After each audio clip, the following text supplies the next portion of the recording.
Hi, Judy. Are you busy right now? I can text you later if you're too busy, you know. Oh, hello, Rebecca. How are you? What's the occasion? I'm not busy at all. And even if I am, I can always spare some time for you. Oh, that's so sweet of you, Judy. Well, lately you haven't come to visit me at all, so I was starting to worry if something happened to you. I just wanted to check in on you. Oh, thank you. I've been really busy with work lately and haven't had time to spare. The company keeps on making me do overtime these days because they can't find more people to hire. I'm so sorry I can't visit you so often. Oh, no need to apologize, honey. How are you and John doing these days? Is he bothering you at all? I know he can be a real pain in the butt sometimes. We're doing well. No problem whatsoever. Thanks for asking. Really? That's good to hear. Oh, well, you know, I'm not trying to put you on the spot or anything. Oh, please feel free to speak your mind. You know I'm always all ears. You're 30 now, right? Yes, that's right. John is 32. So it's about time you guys got married, don't you think? Before it's too late? Oh, you want us to get married? That's a bit sudden. I mean, well, what's stopping you? You both have good jobs. No problem financially. The earlier you get married, the better. And you know how difficult it is to get pregnant when you're too old. Oh, we haven't talked about getting married yet. The topic was never brought up. Never thought about having children, too. I can't tell you what to do with having children. But didn't he ever tell you? He's dying to marry you. You should have seen him talking to me about you. He is? I didn't know that. He never really expressed anything related to marriage. I had no idea. Yes, he's so shy that he can't express himself. But he really wants to marry you. Oh, I had no idea that he felt that way. You should talk to him about it. I'm pretty sure he'll deny it at first. But if you nudge him a little bit, he'll tell you all about it. Okay, I will. I'll ask him how he feels about this. This is quite a surprise, to be honest. And by the by, the Angus prime ribeye you brought me last time was really delicious. Really? I'm so glad you enjoyed it. It was great. By the way, Judy. What is it? I haven't had lobster for so long. I think it's been almost a year since I had one of them. Oh, lobsters? Do you want me to get some for you? I know a real nice lobster place downtown. They bring in the freshest Maine lobsters every week. Is that so?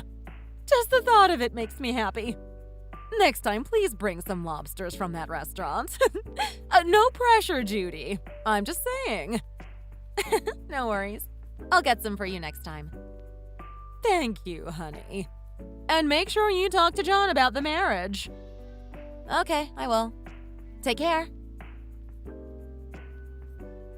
John, where are you? Are you at work? I'm on my way home from work. Tough day today. What's the matter?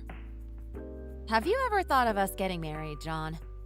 Just out of curiosity, you know? What are you talking about? Where did you hear this? Is this another prank? It's not a prank. No, I mean, your mom talked to me earlier and told me, you know, that I should be getting married and there's no point waiting. And trust me, I did not know what to say. My mom called you. And she said that? Yeah, she mentioned it's about time we got married too, you know? Before it's too late. She even said we should have children before we get too old. Oh, wow. Really? That's a lot to digest. So, what did you say? Well, I told her I'll talk to you about it.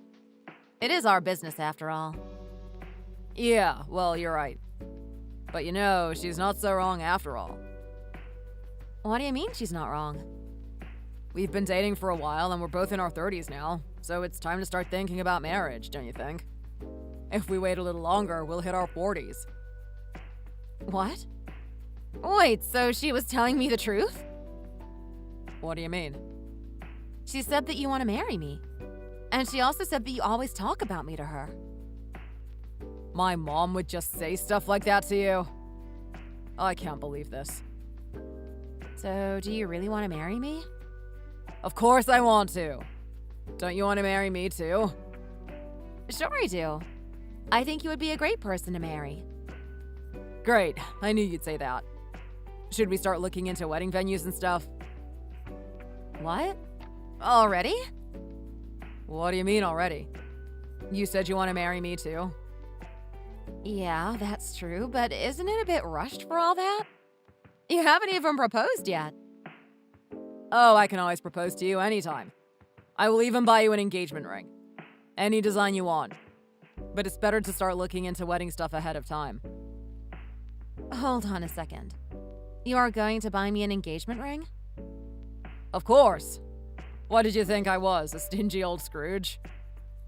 No, but, I mean, you never told me about any of this. I know it might be a bit sudden and rushed. But don't worry, it's better to start now than later, don't you think? You think so? Of course. If we're going to get married anyway, we should start planning right away, right? Besides, you know how reservations can be difficult at this time of the year. Okay. Let's take it slow and start looking into wedding venues and stuff. Sure thing. We can start by meeting with both families. Okay, I'll talk to my mom about it. I can't believe we're getting married. I know, right? Hey, Mom! Do you have a second? Hi, Judy. What's up? Is there any problem? I have something to tell you, Mom. Something to tell me? What is it about? Don't be surprised when you hear it, okay? What is it? Tell me already. You're making me nervous. I'm going to marry John. What? What are you talking about? You want to get married all of a sudden? You never told me about this. This seems so rushed, you know. I know it sounds like it, but hear me out. John's mom also wants us to get married before it's too late. And John wants to marry me too. And, you know, me being 30 years old and all that. I kind of see what she's saying. So you're getting married because of that? Have you really thought this through? Well, I mean, if I'm going to get married, I'd rather marry him than anyone else. Getting married is not an easy thing to do. Does he even have enough money saved? John didn't look so affluent. Money? Oh, should I have talked with him about that earlier? I didn't even ask. It never occurred to me. Is that a problem? Come on, you should have known that. You need to talk about these things beforehand. Are you planning to get married for free? Marriage is expensive. But John has been working for 7 years, so he must have some savings, right? Oh, you can never be so sure, Judy. I'll ask him. Hold on a second. Judy, did John ever propose to you? Well, not really. It was kind of sudden, to be honest. We kind of just agreed to get married. You decided to marry your boyfriend over the phone. Well, I have heard things have changed, but I never expected engagements to happen over the phone. It's not that, Mom. John said he'll get an engagement ring for me. Whatever ring I pick, you know? He said that? Yeah, he really did. He was all excited about it, too. I don't know, Judy. Maybe you should think about getting a prenup or something. A prenup? Mom, I don't want to do that. That makes me look so cheap. I guess so. I don't want you to look cheap. I'm more concerned with the wedding venues. I just hope we can find a decent place quickly. You're right. And we need to look for a new house, too. My place is too small for 2 people. If I knew this was going to happen, I wouldn't have decorated the house. What a waste of money. Well, what did I tell you? I said you shouldn't do it. I didn't know I was going to get married back then. Well, I can't do anything about it now.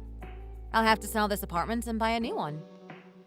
By the way, does he know that the apartment is under your name? That's important. Yeah, he does. John even thinks it's a great achievement to make it this age. I guess it's all thanks to Dad's insurance money after he passed away. Well, what do you plan to do with your apartment once you find a new place with John? Any ideas apart from selling it? I don't know. Is there any better idea than selling it? What about renting it out? The location is not that bad, so it should be easy enough to find a tenant. I never thought about that. Yeah, that sounds great. Is there anything else he said? No. Why? Oh, nothing. Anyways, since this is your marriage, Judy, think carefully and make a wise decision, okay? Don't rush it. And make sure you know his financial status. Don't worry, Mom. I'll think carefully and talk with John. Did you tell your mother about it? How did it go? I hope she was okay with it. My mom approved. She said yes. Oh, really? That's a relief. I was worried about what to do if your mother opposed the marriage. Why would my mom be against our marriage? Because it was rushed so much? Well, you know, I thought she wouldn't like it if the person who's going to be her son-in-law doesn't have enough money saved up. Not enough money saved? What do you mean? You don't have much money saved up? Huh? Didn't I tell you? I only have 10K saved up. What? You only have 10K saved up? You've been working for 7 years, haven't you? But how can you only have 10K saved up?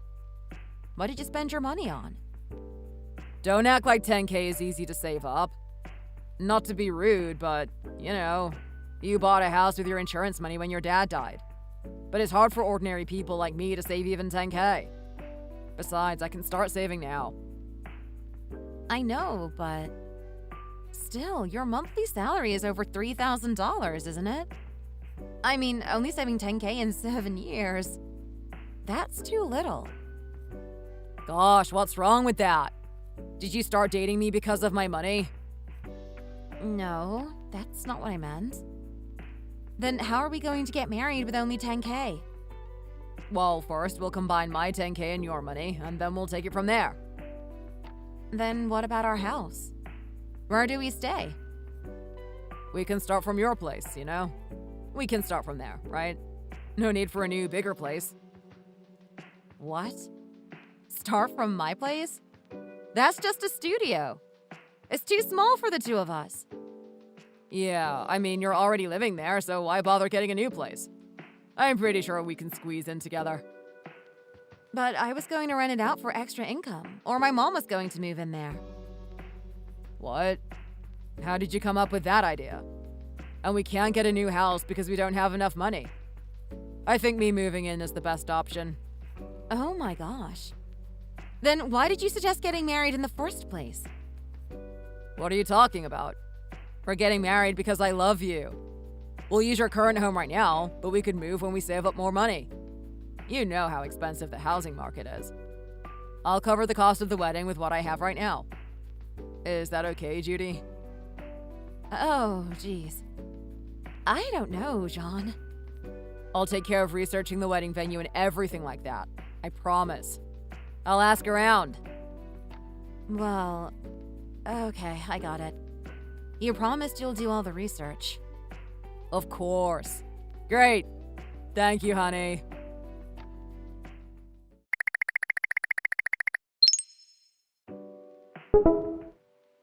How is this venue for the wedding, John? It's pretty, right? I love it. It's not bad. It's more upscale and decent than the place we went last time. That place we went to last time was not that great. Right? I found this place last night after some research, and it seems really good. I especially like that chandelier. Really fancy. Okay then, should we make a reservation for a tour? But this place is really popular, and the reservations fill up quickly. Is that right? More than other venues? Yes. They said we should book the place as soon as we can, since there are already only a few spots left for the month we want. They also said people are lined up to reserve this place. What?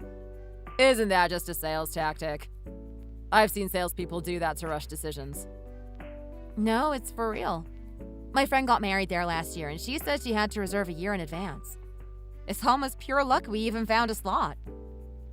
That's wild. I mean, a wedding venue is a wedding venue, isn't it?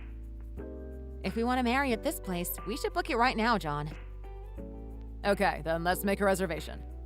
I did promise that you would choose the venue, and it does seem better than the one we went to last time. And I like the chandelier, too.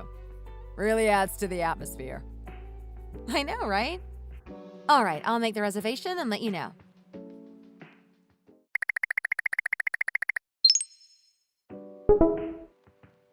John, I made the reservation, and if you send the down payment to the account I just sent you, the reservation will be confirmed.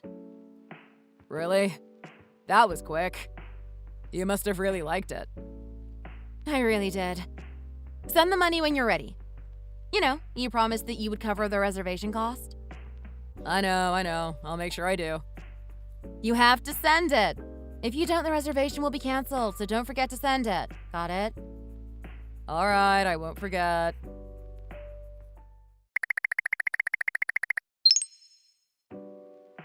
Hello, is this Judy? Hello? Who is this? This is Mark from White Vista Wedding Venue. Do you have time to speak? Oh, hi. What's the matter? Is there anything wrong? The chandelier is still there, right? The chandelier is just fine. We're just calling to let you know that we haven't received the deposit yet. What? You didn't get the deposit yet? Are you sure? When did you check? Yes, we're sure. I just checked a minute ago. Normally, we would just cancel the reservation, but I remembered how much you liked the venue when you visited last time. We are just checking in to make sure you didn't forget to pay the deposit. We don't usually do this. I'm sorry. I told my fiancé to pay, but he must have forgotten. He could be busy. Oh, I see. Well, please make sure to pay it today and don't forget. There are other people lined up to reserve the date you chose. Right. I'm so sorry. Thank you for checking in on me. No problem. Just let us know when you make the payment. Yes, I'll pay it quickly. Thanks again. Hey, John. Did you not send the deposit to the wedding venue management yet? Oh, that's right. I forgot about it. Sorry. You forgot? Oh my gosh! The wedding venue called me saying that the deposit has not been paid yet. You know this is urgent. Jeez, like I wouldn't send them the money. They called you just because of that?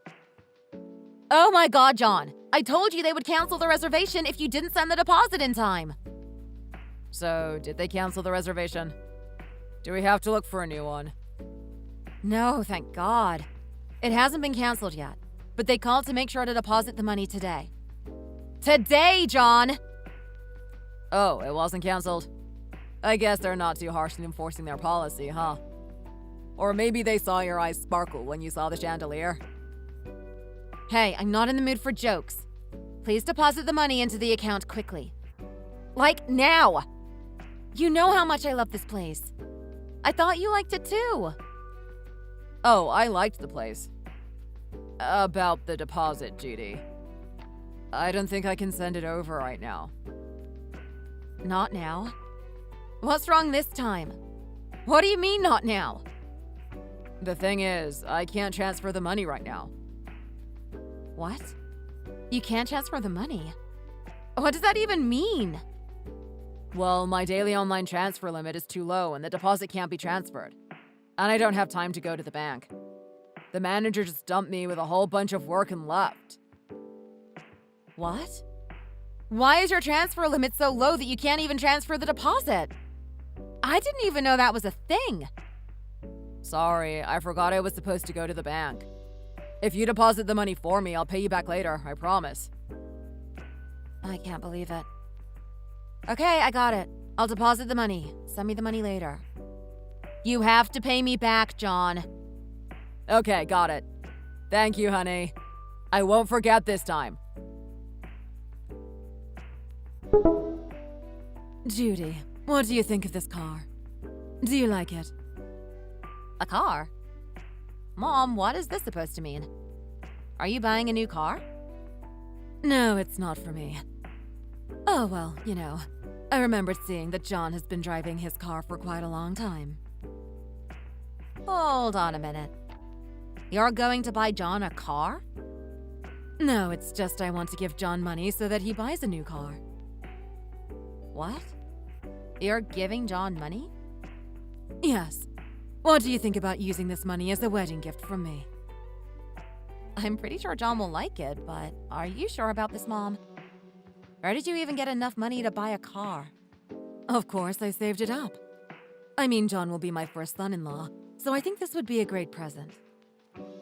Mom, you're such an angel. Don't stress too much about the wedding preparations, Judy. I know how stressful it can be. And don't fight with John, okay? Okay. Thanks, Mom. That's the least I can do for you. That way, the in-laws will like you even more, don't you think? That's all that matters. Thank you so much, Mom. I don't know what I'll do without you.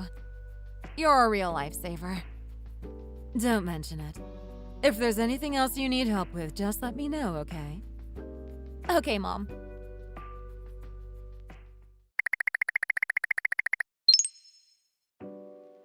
John, why haven't you sent me the money yet? Were you busy? Oh, sorry. I haven't had time to go to the bank yet. It's still really busy these days. John, please send it to me quickly. I need the money too. I have bills to pay. Okay, got it. I'll send the money soon. And why haven't you paid the deposit for the wedding service company? They called me again. Oh, do I have to do that too? What? Do you hear what you're saying? Of course you should, John.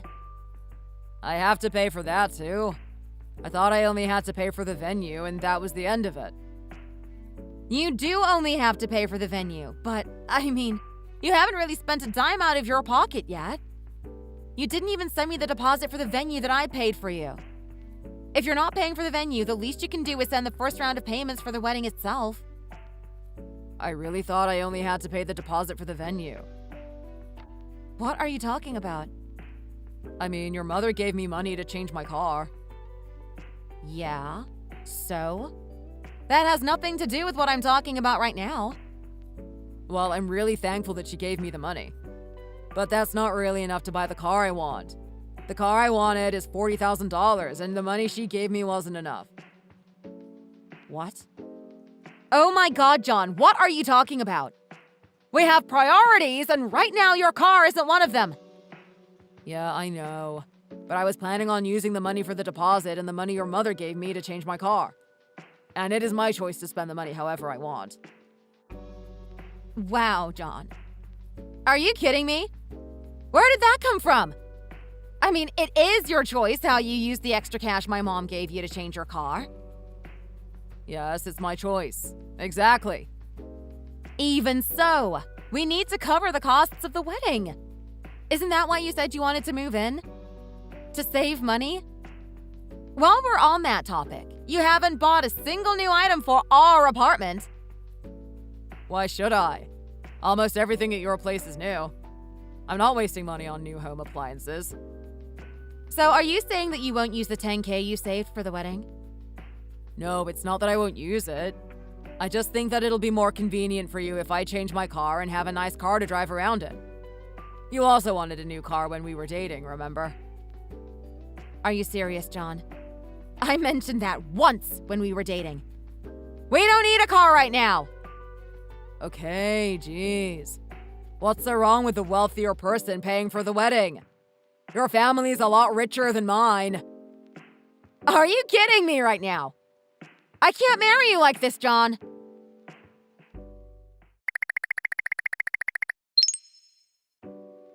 Judy, are you busy? What's the matter? I'm free. Did you have a fight with John? What? Did John tell you that we fought? I can just tell.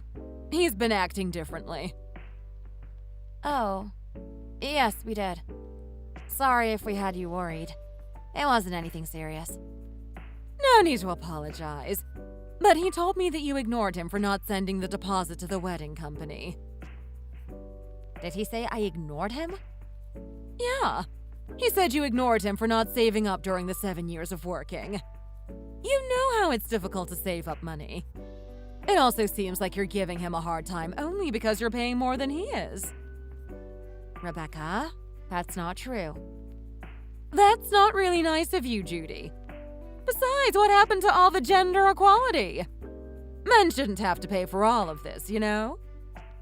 I never asked John to pay more in the first place. I just asked him to pay what he had promised.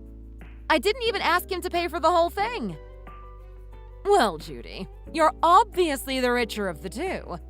So what's so wrong with paying more for the wedding? Don't you think? Are you serious? It's also not so good to square up on your man this early on in life, you know. Stop being so manly! You might ruin the relationship. I didn't act manly. You're talking back to an adult. That's being manly. I also never said I'm not getting you new home appliances as a wedding gift for you. The ones in your home are already almost new, so I'll be replacing some of the older ones. You can't just throw all of them away just to get new home appliances as a wedding gift, don't you think? I guess you're right. Anyways, I'm just calling you to tell you that you should stop squaring up against your future husband. But earlier you said this whole thing about gender equality. All right, okay, I understand. And what happened to the lobster you promised to send me? Oh, the lobster. Things have been a bit busy lately. I told you the other day that I wanted to eat lobsters, remember? If you can't come to our house to drop it off, you can just have it delivered. Okay, I'll do that. I'll have it delivered soon. Judy, are you still angry? Just leave me alone. I don't want to talk to you right now. Sorry, I guess I got excited about the idea of changing my car after such a long time. I thought it was a good idea. Your mother contacted me and told me not to upset you. You know that? Did she tell you that? What? My mom called you. What did she say? You wouldn't go run to your mom and tell on me, would you? What? Why would I do something like that? I didn't do that. I really don't know what's going on right now. Don't worry, Judy. Anyways, check this out. How about having the family meeting here? Isn't it nice? Isn't this a restaurant that costs $250 per person? I heard it's very expensive there. Well, it is quite expensive. But I mean, it's just me, you, my parents, and your mother. That's only 5 people. It's not that many. With 5 people, it's over $1,250. That's a bit too much. It's too much. It's okay. With all the things that I did, I would like to treat you this time. Are you saying you'll pay for it? Are you sure? Yeah, it's on me. I know how to spend money when I have to, Judy. What do you say? Still, isn't it over your budget? I don't want you to overkill. Trust me, Judy. I know what I'm doing. It's on me. So I'll be buying this. So go a little easy on me and let's proceed as we planned. Sounds good? Okay then. You make the restaurant reservation. Okay, got it. How about next weekend? Okay, sounds good. Got it.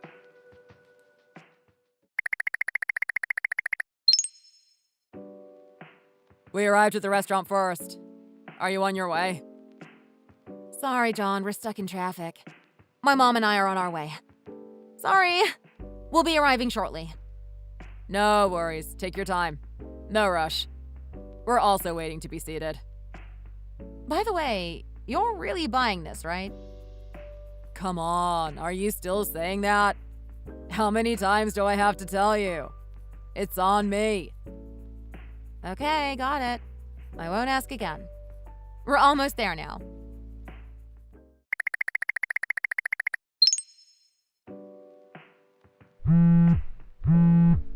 Hey! Aren't you going to answer the phone? John! What's wrong, Judy? Did you call me? Sorry, I didn't hear the tone. I was attending to my mom. Attending to your mom, huh? Oh, you have to be kidding, John. I can't believe this. Are you for real? What do you mean? What did I do? At this point, this is all just funny. Gosh, I should have known when you said you were leaving when my mom was at the restroom. Did you really just leave? Where are you? Well, my mom wasn't feeling so well. We had to leave. I told you. But how could you just pay for your own meal and leave? That's not how this should be. Huh? Why not? What's this supposed to mean? What? Why not? You said you'll buy us dinner. You said it's on you. Yeah, I bought it. Like I promised. No, you only bought your family's food. Do you know how embarrassed I was when I was about to leave? They literally stopped me on my way out in front of everyone. You were supposed to buy everyone's food. What are you saying? Of course I only bought my family's food. That was the whole point. You can't be serious, John. You said you will be buying. You literally said you'll pay. I never said I was buying everything, Judy. Oh my God, John. Jesus. Please tell me that this is some kind of a bad joke. I hope this is. That's a $250 per person meal. If I buy for all 5 people, it's over $1,250. Don't you think that's a bit too much? Just for a family meeting? You know I can't afford that. What? Hey! What a pile of garbage! You and your mom should just eat off the pavement. Just lick the dirt off your shoe. What did you call us? A pile of garbage? Watch your mouth, Judy. Apologize. You want me to apologize now? Oh my God, John. Now I see. It runs in the family. What are you talking about? You got it straight from your mother. You keep my mom out of this. Oh, I'll keep her in as much as I want. Have you ever had an Angus prime ribeye when you were home? What does that have to do with this? Tell me, John, have you had them? Yeah, I have. So, what about it? What did your mother say? Where did she say she got it from? She just said it was a present. Did she also say it was from me? Did she just say it was a present? She never mentioned you. She just said she got it from a friend of hers. Oh, just as I thought. Not one bit off. I bought that. You bought what? The ribeye? Yes, John. Did you also happen to eat lobsters recently? No surprise, it was me. That was you too. I can't believe this, John. Do you know why I bought it for your family? Because she extorted from me. What are you talking about? I'm saying she literally asked me to buy her lobsters. She said she wanted lobsters and wanted me to send her some. Do you get it now? I never knew that. Now I really understand. Like mother, like son, is it? A whole group of bandits, thieves, and parasites. Stop talking bad about my mom, Judy. I told you to watch your mouth. Apologize to my mom. Gosh, what? Watch my mouth? I can't believe I'm hearing that from a person who tried to leech his way through the whole marriage. And you want me to apologize? What did you say? Leech my way through? I never did anything like that. Yeah, you leech. The whole thing is parasitical and disgusting. You liar. Oh, I should have listened to Mom when she told me to get a prenup. I said watch your mouth. You watch your mouth. You parasitical leech. Gosh, I knew it from the moment you suggested eating at an expensive place. Each family takes care of their own expenses. Why do you want to freeload on someone else's money? I thought you hate freeloaders. Says the one who got thousands of dollars from my mom to buy a car and didn't pay a single penny for the venues. You were even planning to live at my house. You were literally trying to freeload off me. The whole ring thing was a lie too, right? Hey, are you done talking? You're not going to get away with this. Me? Get away from this? I must have been blind and demented for wanting to marry someone like you. What? Judy, you've gone too far. I kept on giving you second chances, but I should have known. I should have known you were just a liar. What are you doing, Judy? You talk as if you don't want to marry me anymore. Do you think I carry this head of mine as a decoration? Do you really think I even want to be acquainted with someone like you? Use that freeloading brain of yours, you parasite! Hey, take that back! What's the matter? This whole marriage thing is over. Send me all the money I've spent preparing for it. If you don't, I'll sue you! You leech!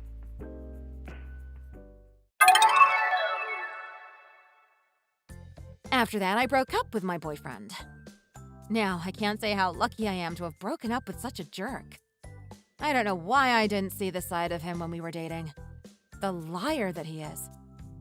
I said I'll sue him for his lies, and he just coughed up all the money. I guess he was too scared. Now I just consider it as a life experience. I'm definitely getting a prenup from now on.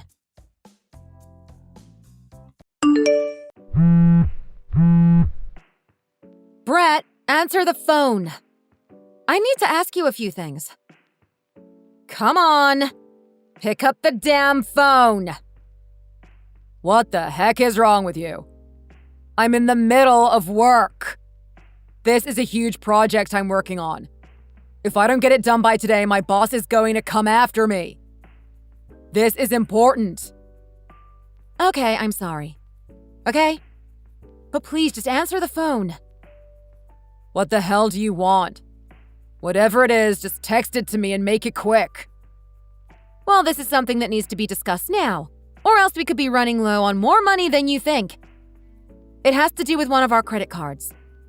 I wanted to make sure it didn't have anything to do with you before I called the credit card company up. What? Our credit card? Yeah. There is a transaction on it for $5,000 and I don't know what it's for. It says it's from last week on Friday at 7 p.m., but it doesn't say anything about the actual purchase. Do you know what that's about? It's $5,000. It could be some kind of credit fraud or like some phishing scam, right? I have no idea. Is that why you wanted me to answer the phone? About some purchase on our credit card? Are you kidding me? And what if it is the only reason I asked for you to answer me? Man, how much of a pain can you be, Isabelle? You could have dealt with this later after I've gotten home from work. Use your friggin' brain, woman. Well, excuse me, but you're the one that needs to use your brain, you idiot. This purchase was a lot of money. I have no clue if it was you who spent it or someone else who could have stolen our information. So if you didn't do it, then I have to contact the company right away and deactivate the card. That's why I wanted to talk to you right this second. Did you just seriously call me an idiot?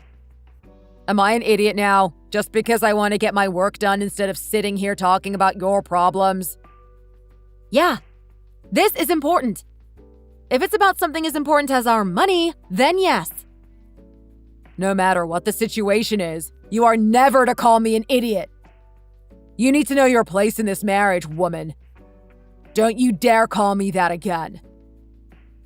And here we go again. Every time I do something you don't like, you have to go on and on about how I'm acting out of line. It's always my fault, isn't it? I never thought that I'd have chains around my wrists and ankles when I married you. You seem to only want me around as your slave or something. Someone who stays obedient and leaves you alone unless you want something from me. Someone who can only speak when they're spoken to. Well, now you're talking. And if you're telling me that I treat you like a servant, well then, that must mean you are one, right? Do you have a problem with that? If I'm honest, I'm starting to like it. I think I'll use it from time to time, since we're both going to call each other names now. No, you are not going to treat your wife like a slave. That's not why I married you. And I don't ever want to hear you calling me that again. Why can't I just be your equal and just a normal wife? Is it too much to ask for you to respect me too? And you think that's how marriage works? When you become a wife, it's your job to bow down to the husband and do everything he asks. It's your job now to support me, as I'm the one working day in and out to earn money and to provide a roof over your damn head. I'm going to let you know right now that marriage does not make us equals. You'd better behave or else, Isabelle. Go and clean the house and make it damn clean. Stay home and stay out of my way. What the hell? Do you seriously think that you are my equal right now? You need to get a grip and start understanding the situation you're in. We are most definitely not equals. Over my dead body. I'm the one that is making all the money to take care of you. If I was never around for you, do you really think you'd be able to function properly? Do you actually think you'd be able to go out and buy anything anymore with the $0 you're making? What if one day I just said that I'd no longer be giving you any money or putting any money towards the house? You'd be so screwed. So if you want things to stay the way they are now, living in this nice comfy house that I bought and pay for, you better watch that mouth of yours. Understood? What the hell? I always knew that you wanted to be the man of the house, but I never thought you'd go this far and treat me this way. So when you said screwed, I sure screwed up in choosing to marry you. You're so different from the man you were years ago. Isabelle, how long are you going to try and talk back to me like this for? It's been a while since I felt this worked up over you. And I thought I did such a great job bringing in money for you to use so you can eat and have clothes on you. Are you sure you want to keep this going? If you continue with that attitude, you're going to end up in a place you're not going to enjoy. Mark my words. You won't be able to apologize to me and I won't ever forgive you. Is that what you want? What do you mean? Do you honestly think that things will get worse than they already are? I'll show you just how powerful I am. I'm better off without you. Oh, really now? Damn right. In fact, I don't need a wife like you anymore. I can do all this housework myself. Or better yet, maybe I just won't since I don't make much of a mess anyway. So maybe you should just pack up your things and get out of my house. And make sure that you don't ever show your face around me again. What is wrong with you? How is a stay-at-home wife like you ever going to be able to live out in the world on your own, huh? You didn't even graduate with a degree in anything. So good luck finding a well-paying job in this day and age.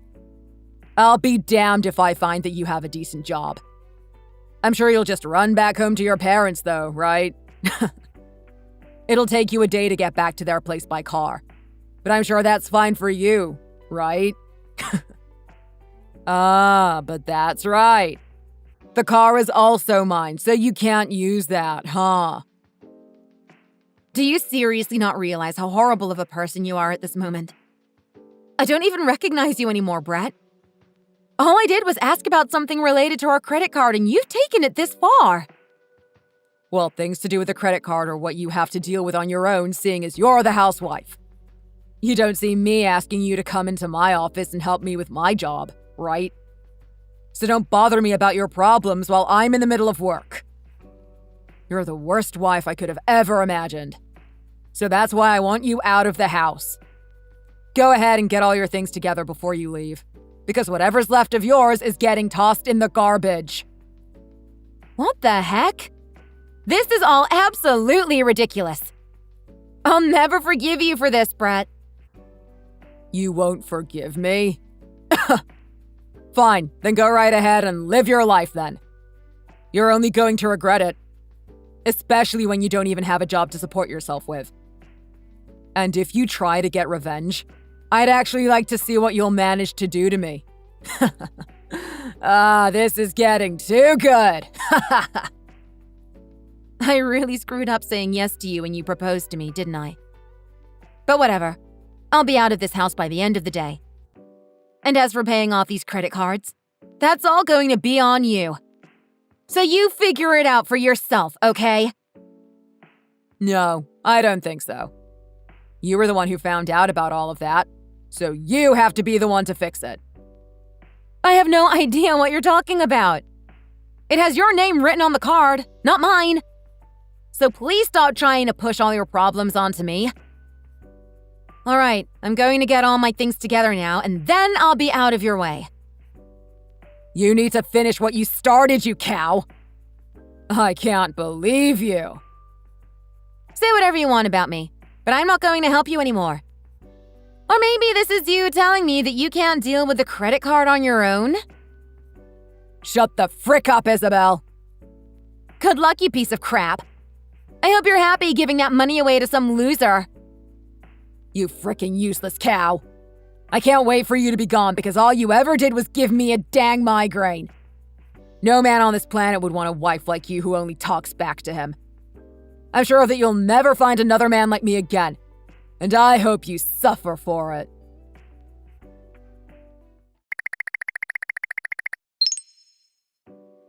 Long time no see, isn't it, Isabelle? I want to check something with you. Can you talk right now? Oh, wow, Brett. Yeah, it's me. Well, it's been about half a year since the last time we talked, huh? Have you been doing okay? Well, a lot better now, thanks to you. And I'm curious now, and I want to know why you texted me again. I'm having trouble figuring that out myself right now, so can you tell it to me straight?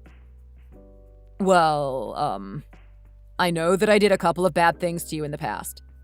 And over the past half a year living on my own, I've had time to think to myself about how I hurt you. So I just wanted to say that I'm sorry for all of that. What? No, Brett, not now. I don't want to listen to this.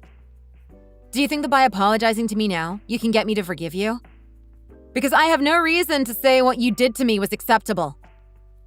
Well, yeah. But I really need you to listen to what I have to say.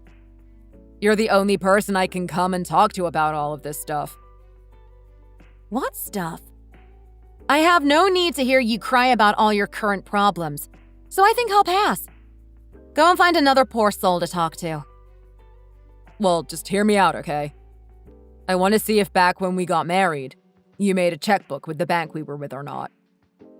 That's all I want to know, really. A checkbook? Yeah.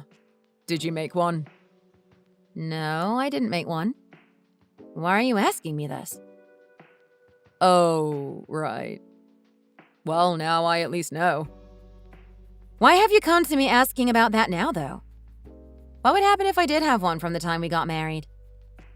I wasn't planning to do anything bad with it if you had one. Actually, I'm planning to get married pretty soon. You are? Really? That's right. On to number 2. She's 2 years older than you and she has these gorgeous eyes and sexy figure. Oh boy. And she's just the most adorable woman in the world. Okay, well, good for you, Brett. Did you cheat on me with her or something? No, I never cheated on you. Well, now that that's come to my mind, I've also remembered that $5,000 on our credit card that we fought over. Did you ever figure out what that was from?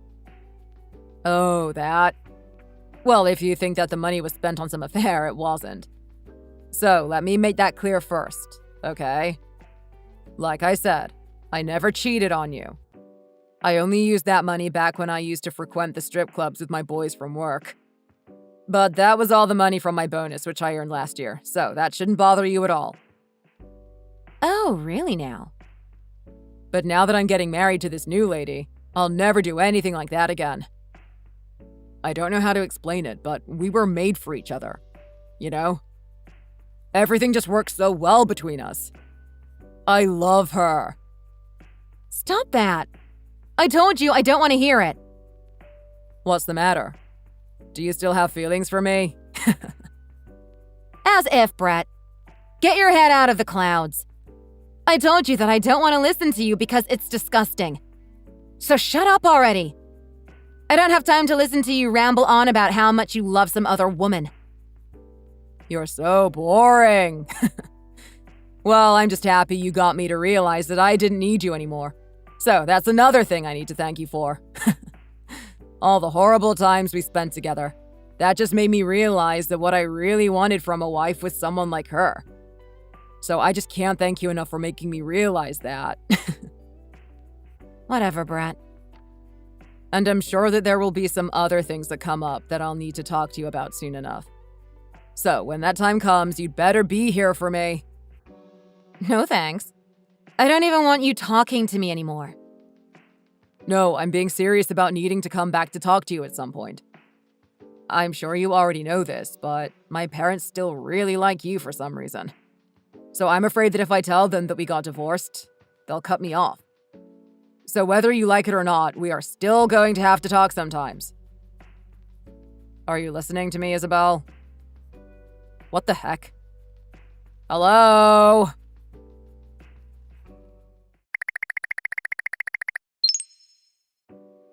Hey, quit trying to block all of my contacts. You've made me have to go back and change my number multiple times now to get in touch with you. What do you want now, Brett? You changed your number just to talk to me? I thought I told you to never try and contact me again, didn't I? What the hell do you want with me now? But I told you that you are the only person I can rely on for certain things. Well, listen. Do you really think you have to keep talking to your ex-wife like this? If you have something you need help with so badly, then why not ask your girlfriend or wife or whoever she is now to help you? Oh no, there's no way that she'll help me. My new girlfriend, well, let's just say that she is the complete opposite of you. The complete opposite? She is probably the world's dumbest girl. Sexiest and cutest, but also the dumbest. But when we're together, we're both really happy and so in love, so that makes it okay. I have no idea if you're putting her down or complimenting her here, but anyway. If you think she's that dumb then, it takes one to know one, right? I think it's a much better idea to be speaking with her than to me, though, no? You really don't understand just how stupid she is, though. The amount of brain cells that she actually has to be nothing. What? That's how dumb she is? Well, yeah. To the point where we can only talk about really basic things together. Like, she is so dumb that she needs me around her to remind her to breathe at times. What the heck? Well, not that I know her, but that's rude to say things like that. And honestly, even hearing you say all this about her makes me feel bad for her. No, it's fine. I'm always calling her an idiot right to her face, and she's never gotten mad at me for it. And every time I do it, she just shuts up and looks cute for me. Honestly, I think I kind of like this kind of girl that isn't confident enough to fight back against me. Okay, so you have a weird fetish now. Great. I'm not sure what else to say to that besides it being great for you both and that I've learned a whole new side to you. Right? If you compare the way you are now to how you were with me, it seems like you have done a 180. I guess this time you guys are doing so well together. Are you really going to be able to marry her then? Well, I'm definitely going to have to step up my game in the house. Since she is such a dunce, I have to pay more attention to her and the house to make sure things work out for us. Because of that, I really need to toughen her up and be strict with her too. And so that's why I'm talking with you now. I think that I've really changed after all. Okay, well, that's great to hear. Man, do I feel a little bad though. You're my first serious relationship and maybe a little too serious, to the point that I got all worked up over you. So hey, isn't it great that you got to listen to how I've changed? What do you mean by that? Well, you understood what was wrong with you back then, right? I'm not sure if you plan on getting married again. You don't want to fail again like you did with me, right? Well, I had to deal with you all the time was all. Well, we just weren't a perfect match. So that's why this time, to make sure that I do better with my new lady, I'm going to keep asking to talk to you about how we are doing. Because I want to turn out just like you, realizing all my problems and fixing them. So anyway, I'll get in touch with you again some other time. You don't have to get in touch with me anymore, Brett. But okay. Talk to you later, then.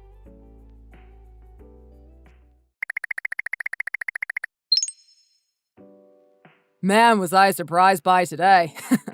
I never knew a coincidence like that could happen. Running into you at the shopping mall without even thinking that you might be there. Right. So, what did you think of my new lady friend?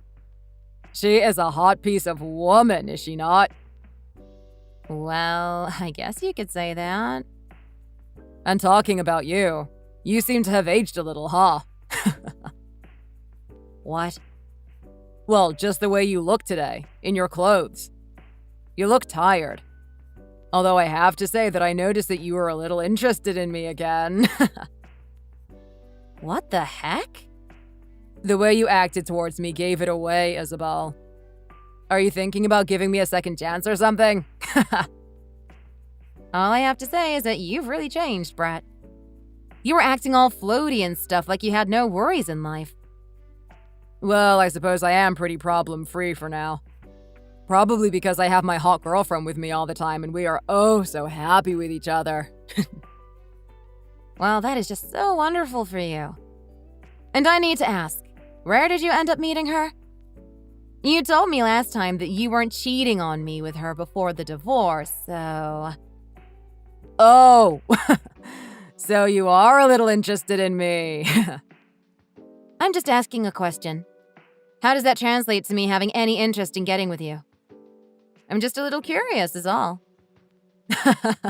My bad. Well, as a matter of fact, her and I met on Bundle. You know, the dating app. And that's where things kicked off. We both ended up having a lot of the same interests. And after seeing her for a while, we really started to think about getting married. Oh, really now? Wow. So it seems you really did think I cheated on you. I'm telling you that you can trust me on this one. Would you like me to send you all the messages we had on the app to prove that we had started chatting after the divorce? I'm telling you right now that I never spoke with any other woman while we were still married.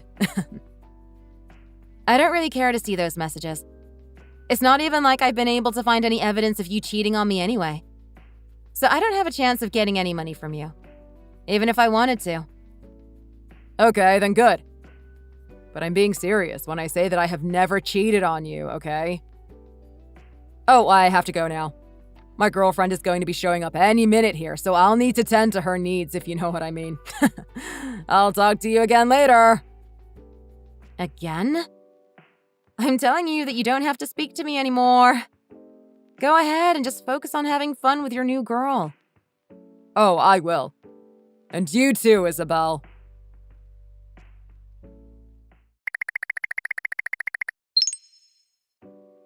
Hey, Isabelle! I think I'm catching on to what happened last time.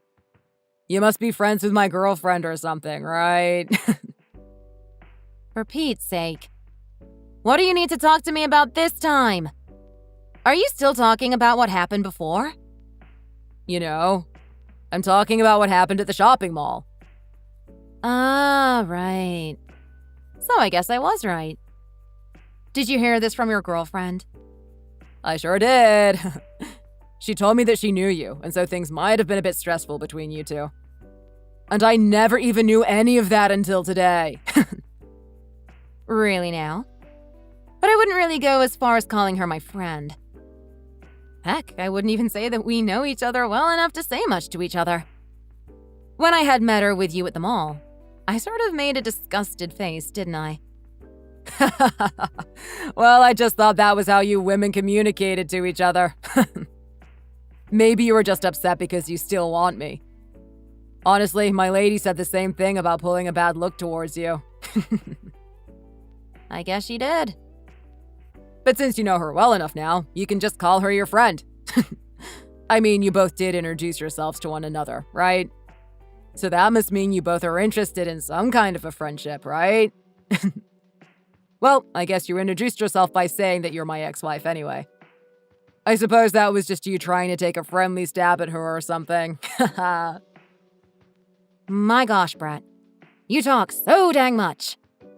Are you done yet? I don't think you understand that I really don't want anything to do with you, do you? Well, just because you say that doesn't mean that's how you really feel deep down, right? And aren't you just happy that our worlds have gotten a lot closer again? I'm sure you were waiting for me to come and talk to you all this time. Sure, Brett. I've been waiting like a lost puppy for you to text me again. Yeah, sure. See? Look at that. I was right on the money. Jeez. You can't even take a joke, let alone a bit of sarcasm. But anyway, what had happened at the mall wasn't a good thing for you guys. It was by far an accident. What are you talking about? Well, after meeting you guys at the shopping mall, I realized that I knew her from before. And so I've been waiting for you to message me about what you found out from after that day. To be clear, if you haven't already figured out what's going on, then I'd take a seat. I'm not following you. What do you mean? Well, I'm already separated from you, so I really don't have the slightest interest in what happens to you now. But I've been waiting for you to tell me the bad news. Yet it seems you still don't know yet. So I'll have to tell you instead. Okay, so stop beating around the bush and just tell me what's going on here. I'm sure you've been planning to take your girlfriend to your parents' house pretty soon, right? You've been wanting to see what your parents think of your new girlfriend. So you've been waiting for the right day to take her there. Am I right about that, or what? Why are you talking about my folks now? I've been planning to take her to meet them, yeah, sure, but what does that have to do with anything? What do you know that I don't? Why do I get the feeling that I'm not going to like what I'm about to hear, Isabelle? Well, I'm not sure if this will make you crap your pants or not, but to start with, I've seen your girlfriend plenty of times before. And every time was while she was at your parents' place. What? At my parents' house? But why? How? I've never even told her where my parents live yet. Well, I've happened to run a few errands near your parents' house, and every time I've gone past there, I saw her going in and out of their house. It seems to me like there's going to be some issues between you guys here soon, huh? At least after what I've seen. That's what I'm thinking. What issues? What are you on about? Did you see my parents fighting or something about us? Well, it's definitely about your girlfriend. Your dad and her have been in a relationship. And the last time I saw her at your parents' house, it looked like she was there to apologize to both of them. What the heck are you on about? Why did she have to apologize to my folks? Well, I think it was mainly to your mom, but I think she found out about the affair. So I saw through the windows how your GF was apologizing to your mom profusely. And all your mom said was for her and your dad to not see each other ever again. Wait, my girlfriend was really there? And she was seeing my dad? I'm not sure what kind of twisted fate you're facing here, but for some reason, something like this was bound to happen to you. I guess some people call it karma. My girlfriend's been sleeping with my dad? Is that what you're telling me? Yep. How the hell could this happen? Did she learn from him that I was his son, and that's how she came to know me? I have no idea about that stuff. You told me you both met on a dating app, so I'm sure there was a chance she was on there while also seeing your dad. Because I doubt your dad would have ever shown her any pictures of you to her. Right. That has to be all that happened. But now, you coming to text me yet again about me knowing your girlfriend seems to have really blown up in your face, huh? In other words, I'd really like you to understand that this should probably be it for you and that lady of yours. You can't expect me to just leave her now, right? Well, isn't it going to be hard to introduce her to your parents now? What are you going to say to them about her? That your new girlfriend was your dad's secret lover or something? I bet that'll look pretty bad on you. I think you're better off having a conversation with your girlfriend about all of this. OMG, okay. I'll go do that right now.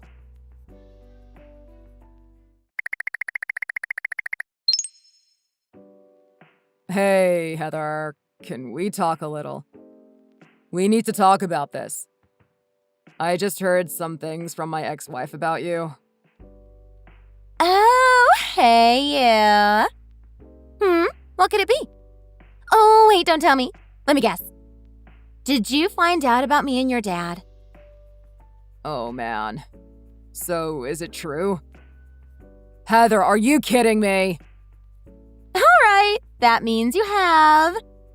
You want to know if it's true or not? Well, it is. Whoopsies.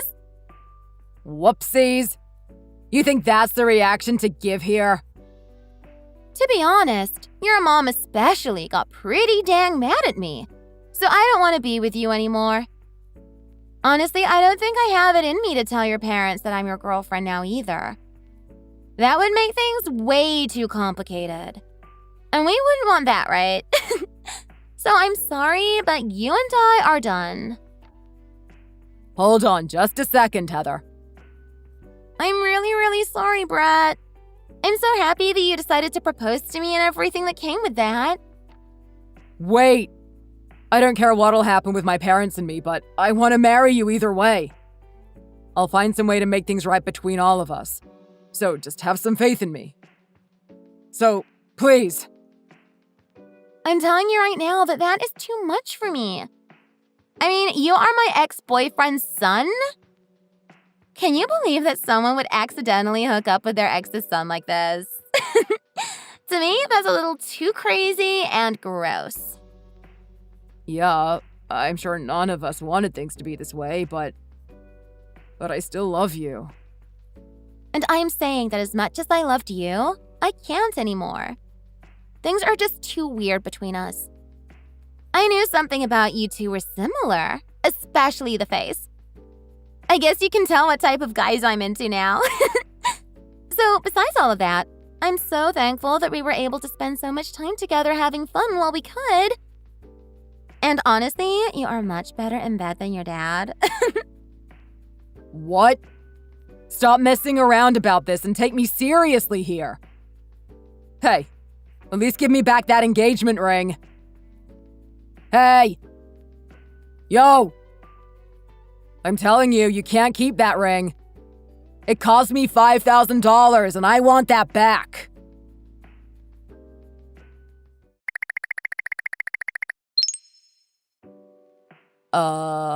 Hey, so... Isabelle, I was dumped. Isabelle, do you think the two of us could get back together now? I guess I really can settle for you after all. Hey, please? Hey, Isabelle. I'd really like to talk again. Are you really going to ignore me forever now?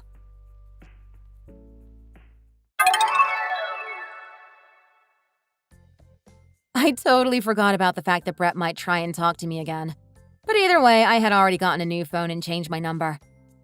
I'm sure he has no way of getting in touch with me now, so thank God for that. Along with that, I made all new social media accounts. And so hopefully I won't hear from him again until the day I die. I heard through the grapevine that Brett ended up blaming his parents for his girlfriend leaving him. And his dad was humiliated by all of this. Well, who wouldn't, right? And anyway, his mom and dad aren't on speaking terms with Brett for now. To be honest, though, the one I feel really bad for is Brett's mother. She's the real victim here. And me.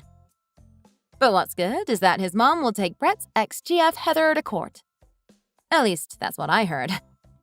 And while she's at it, she also plans to get a divorce from her husband, which is also great for her. I hope that for our sake, me and her can both make a fresh new start without these cheating men in our lives. And as far as Heather goes, she's probably going to have to pay a hefty fine for what she did. She might as well sell that $5,000 engagement ring so that she can pay a portion of it towards the fines. I still can't believe that he spent that much on an engagement ring to someone who was cheating on him. He's such an idiot. And as for Brett, I don't know what he's up to, but I hope he's suffering in pain for all the nasty things he said and did to me. He deserves that much. Boss, are you there? Are you busy? I want to talk to you about something. Why? What is it? Is there something going on in the store? Are you all right? There is something that I need to talk to you about. What is it? Tell me. It's about one of the customers. A customer just came in and asked for pasta. Why would a customer come to a coffee shop and ask for pasta? Do we look like an Italian restaurant? That's funny. It's not the first time that's happened recently. I don't know why people keep doing that. There's been a lot of middle-aged women coming in and asking for pasta. No idea why. Who is this customer? Is it a middle-aged woman too? It was a woman, but she didn't look that old. She was a bit unhappy about not being able to get pasta. It's all a bit weird if you ask me. Just tell them we don't sell pasta. I don't know why this keeps happening. We don't do pasta, so there's nothing we can do about it. Is that okay? I'll just tell people they can't have it? Yeah, that's fine. What are we supposed to do? We aren't a restaurant. We don't make pasta dishes. There's something else I should mention to you. The customer looks like they might be famous around here. Famous? How do you know they're famous? Yeah, I think it might be a famous person. Even if it's a famous person, there's nothing we can do about pasta. You'll just have to disappoint them. If we give in to their demands now, then what will they ask for next? Maybe that's why they want pasta. They think because they're famous, they can ask for anything they want.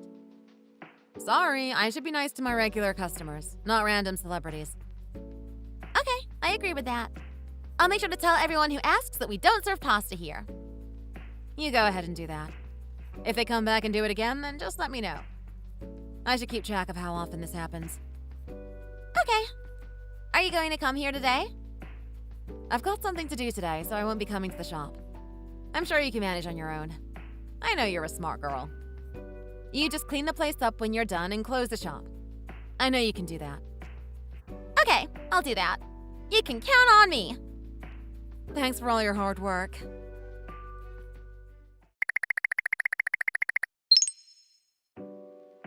Hello, I've got to the shop. We are both here now. Where are you? Are you nearly here? I'm coming now. I just had something to deal with. Sorry for the delay. I've been a little bit slow in contacting you, and I'm really sorry about that. What went wrong at the shop? Was it something big? No, nothing serious. Just some issues with some customers.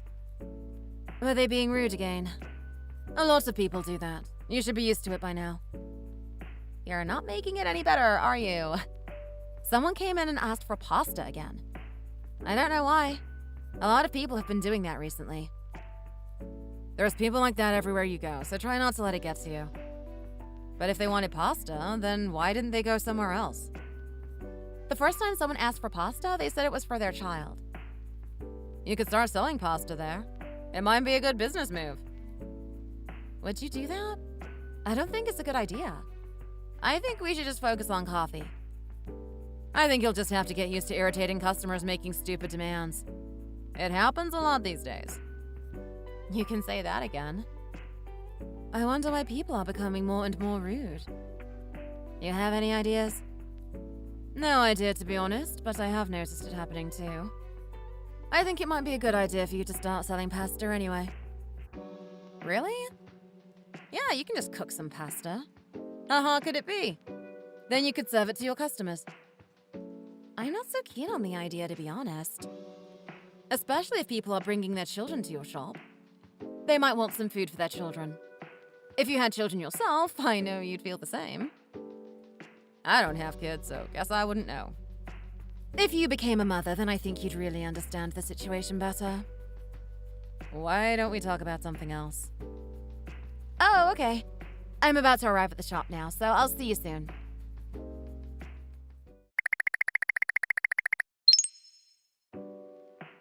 That was nice, wasn't it?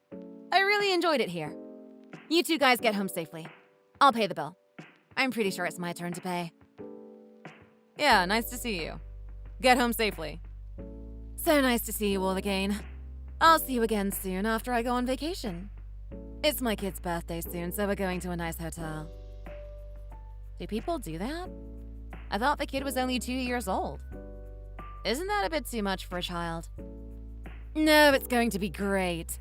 There's a nice restaurant at the hotel. We can have a nice meal there for my child. Oh, really? Is that what you're planning to do? I think that might be a little bit expensive. You really do look after that child well.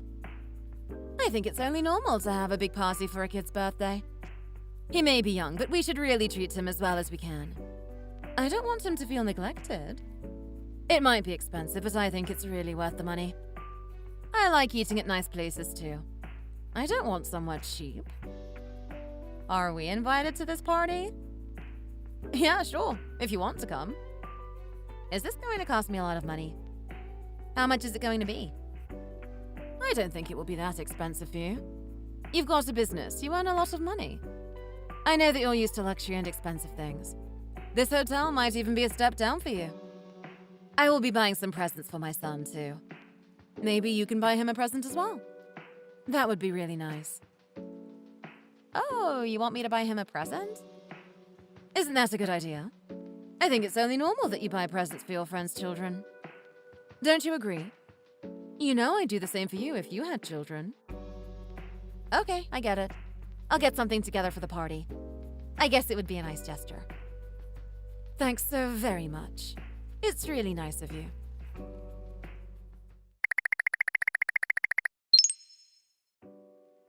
Hi, what are you up to? Are you free? I'm not free right now. I'm at work. What are you up to? Oh, you're back at work. Sorry, didn't mean to bother you when you were busy. I just thought you might be free. I'm at work in my cafe. I have to work a lot. Sometimes I get some part-time workers in to give me a break, but today I'm working. Oh, I didn't realize you actually worked there yourself. I thought you were just the owner. Oh, really? So, what do you want? Is there something you need to tell me? If it's nothing serious, then we can talk another time. I am a bit busy now. It was my son's birthday yesterday. Great, that's nice to hear. Did you get him a present? I think I mentioned it to you, but I didn't get anything yet. You want me to send a present? I didn't realize I needed to get it for yesterday. Well, it was his birthday yesterday. I thought you'd do it by then. It was a little bit sad when I didn't see anything. I don't think there's any reason for you to be sad. I was sad. It was his birthday and you didn't even get him anything. You didn't even wish him a happy birthday. I think he was really sad about this. I could feel it. I was sad too. It makes me really upset to think that people don't care about my little boy. Can I wish him a happy birthday now? Will that make this any better? I didn't realize I had to do that yesterday. I thought we were going to have a party in a hotel soon. I thought I could do it then. And what about the present? I hope you can get him something nice. I know he'll really appreciate it. I saw some expensive toys in the store the other day. What about one of those? Do you think you could do that? An expensive toy? Isn't that a bit too much? Can I just get something small? It's a really popular brand for children these days. A lot of parents are buying them for their kids. How much are we talking about here? I think about $200. $200 for some toys for a kid? Are you serious? I know it's a lot, but I want the best for my child. He means so much to me and I can't bear to let him down. Don't you think that's the right thing to do? What would you do if you had children? I think you'd do the same. Every parent would. I understand that people want the best for their children, but I really think that's too much for a toy. What if he doesn't even like it? What if he gets bored of it? I think you should buy some cheap things for a child. They soon grow out of things, so why spend a lot of money? He's not like other children. I want him to be special. I want him to have the best things. I still think it's a bit too much for me to spend on your child. Is this really how you feel about this? I expected more from you. More? It's okay, never mind. I can't force you. I hope you can bring it when you come to the hotel for his party. Well, I'll think of something, but I don't know if it's going to be an expensive gift. Thanks, it's going to be great. I think we'll all have a great time there. You've got a lot of money. I don't know why you're being so cautious about spending it. You should treat your friends and your family. I know I would if I was in that situation. You don't have any children, so maybe that's why you don't understand. My suggestion is that you should be very generous towards your friends and their family. You will feel happy and they will feel happy too. A win-win situation.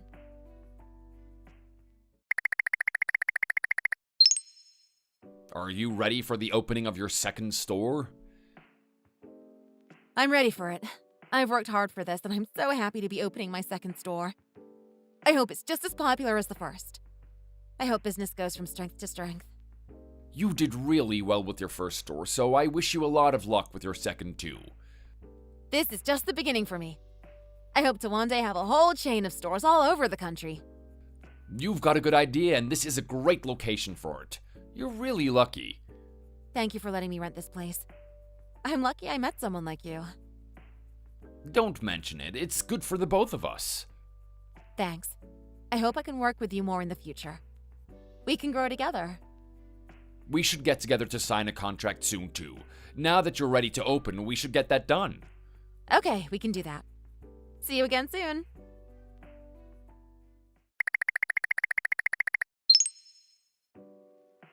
It's my son's birthday party soon. I'll tell you the location of the hotel. I presume you're coming? Are you sure you want me to come? Is it better if it's just your family? Maybe you should just have you and your family there. Maybe you don't need me. No, really, I want you to be there too. It would be really nice if you also came. It's not just for family. It's for friends too. I wouldn't be happy if you weren't there. What will your husband think of this? Will he be happy too? Maybe you should ask for his opinion. What problem could he possibly have? He's happy if I'm happy. I know he'll agree. No need to worry about that. Oh, I see. I thought you might have to ask for his opinion first. So you are coming, aren't you? I'll be really sad if you don't come. I want you to be there. You'll be sad. You don't need to be sad about it. You didn't buy a present, and now you won't come to the birthday party. I feel like you don't care about me or my child. No, it's not that. Don't think that way. We are really good friends, and my child should mean a lot to you. I don't think you can avoid coming to the party. It's an obligation. Don't you think you're being cruel? Okay, I get it. I'll come to the party. Really? You're coming? That's better. I'm so happy you can make it. I'd be heartbroken if you didn't come. Yes, I'm coming. You've convinced me. I can't miss it. Okay. See you there.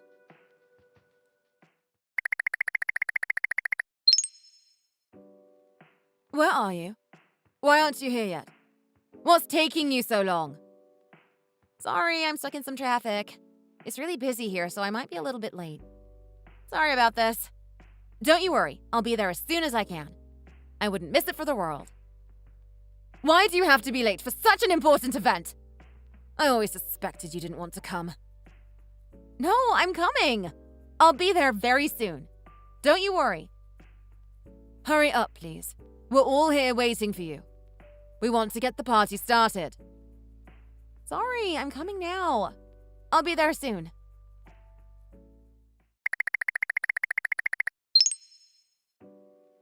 What's your problem? What do you mean? What did I do? You just suddenly got up and left without saying anything. What were you thinking? What do you mean? It was time for me to leave. What's gotten into you? You're getting so angry about everything. You didn't used to be like this. You used to be such a nice girl. I don't know what changed. Since you had a child, you've totally changed. I almost don't recognize the person you are. What do you mean? There's nothing wrong with me. I haven't changed at all. You're just not being as considerate as you should be. You should really think about others before yourself. You're starting to remind me of an irritating customer in one of my coffee shops. Always making unreasonable demands. I just want the best for my child. If something isn't quite right, then I'm going to complain about it. I don't think I'm being unreasonable. I think you'd do the same if you were in my position. I wish you'd just be a bit more relaxed. You don't have to fight over everything. Your demands are too high. And you need to pay some money towards the cost of the meal. You didn't pay enough. I paid for what I ate before I left. Isn't that enough? No, there were some other things and we were all going to split the bill between us, but you didn't pay. Why should I pay for that? I barely even ate anything. But we all have to pay. We should all help out for the sake of my child.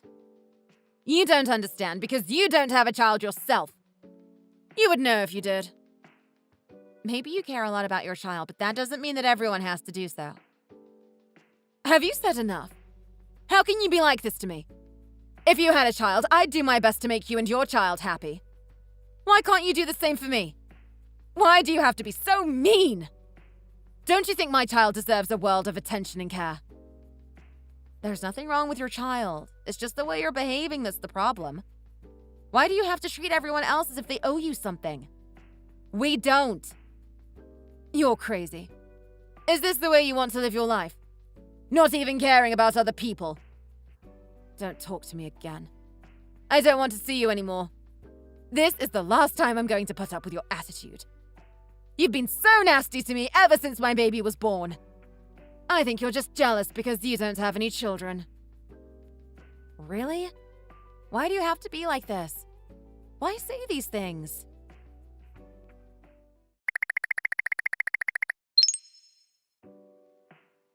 I'm so mad about this. I can't believe she's done something like that. What is it this time? Something to do with your friend? Do you know what she said about me? She was so rude. She accused me of being an overbearing mother. I don't think I'm overbearing. I think I'm just looking after my child. Any mother would do the same. Why did she say that? She just started complaining about me for no reason at all. It was completely unprovoked. That's not a very nice thing for a friend to do. How could a friend be so mean to me? I really don't get it. I was always so nice to her, and this is how she repays me. It's not fair. When she saw our child, she didn't even have any kind of reaction. She didn't even care. I think she might be some kind of psycho. How could she look at a cute child like that and not even care? Our baby is so beautiful. How can anyone not love her? I can understand your shock. I'd do anything for her. I'd sell my kidneys if I had to. I would do the same for our beautiful child. We were at the hotel and I just wanted some extra food for our child. She accused me of being rude to people. I don't think I was rude. I was just asking for the sake of my baby. What parent wouldn't do the same? If she wants more food, then of course you should ask for more food. I think that's an acceptable thing to do. The staff seemed happy to help. They took one look at our cute little Rosie and felt they had to help. I think anyone would have the same reaction. What is wrong with that friend of yours? Maybe she has something wrong with her head. She just got really moody all of a sudden. What an idiot. Is she married? Whatever man marries her is sure to have a hard life. I feel sorry for that guy. That's true. Anyway, what about your job these days? How's it going? Everything is progressing as planned. I think things are going to get easier for us from now on. I think your friend might get jealous of us. If we run our own shop, then I'm going to be so happy. I can be a mother and have a career at the same time. I think people will be jealous of me. It's really hard to do that. I don't know why anyone would not want to have children. It doesn't hurt your career. You can do these things at the same time. You're a great mother, and I'm sure the business is going to go well too.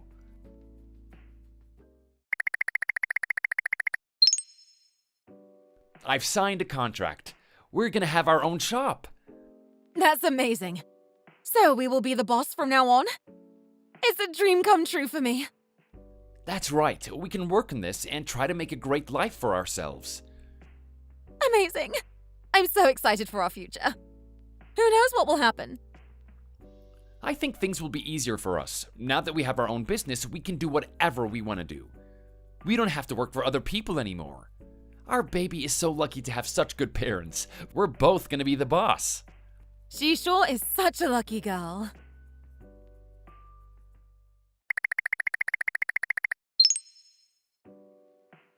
Hey, how are you? Did you have an argument recently? A little bit. Nothing serious. I heard a little bit about it. She seemed to be a little sad about something, so I asked her. She said that you and her had an argument at the child's birthday party. I hope it wasn't too serious. I still want you two to be friends. I'm okay with it. I'm sure we can get over it. I hope she isn't too bothered either. It's just she's asking a lot of me. She always wants something for her child. I don't think it's my job to pay for all these things. Also, she was a bit rude to the staff at the hotel, and I was a bit embarrassed by that. We had a little bit of a disagreement, but I think we can get over it. Oh, really? I've noticed that she is a little bit overprotective of that child. I know she loves her child, but does she always have to be like that? I wish she'd relax a little bit. She is a cute child, but I don't think she needs to treat it like that. She does too much. I wish she'd take a more relaxed approach to the whole thing. So, you're not still angry about the whole thing? You can let it go? We've all been friends for so long, and it would be sad for it to end now. We shouldn't let things like this come between us. I don't want to stop being friends, but I wish she'd change her behavior. I don't know what to do. If we just try to compromise with each other, then maybe we can find a solution. Also, if you just wait a while, then it might get better. Sometimes you just need a break from people. It's only natural to argue. People argue and then they forgive and forget. She's had the child for a while now. As the baby gets older, she might become less and less protective. You have to let children fight their own battles in life. You can't just stand over them all the time. That's right. If only she'd see it that way too. Also, maybe you could try to be a bit more understanding of her. Don't get angry if she does something wrong. I'm trying to organize a gathering for us this weekend. Do you want to come? Sure, I'll come. It'll be so nice to get together after all this time. I haven't seen you for a while. We can talk about things and work it all out. I know things will be okay. Seems like a good idea. I think we can work things out. I think she'll forgive you, and if you forgive her too, then we can just move on with things.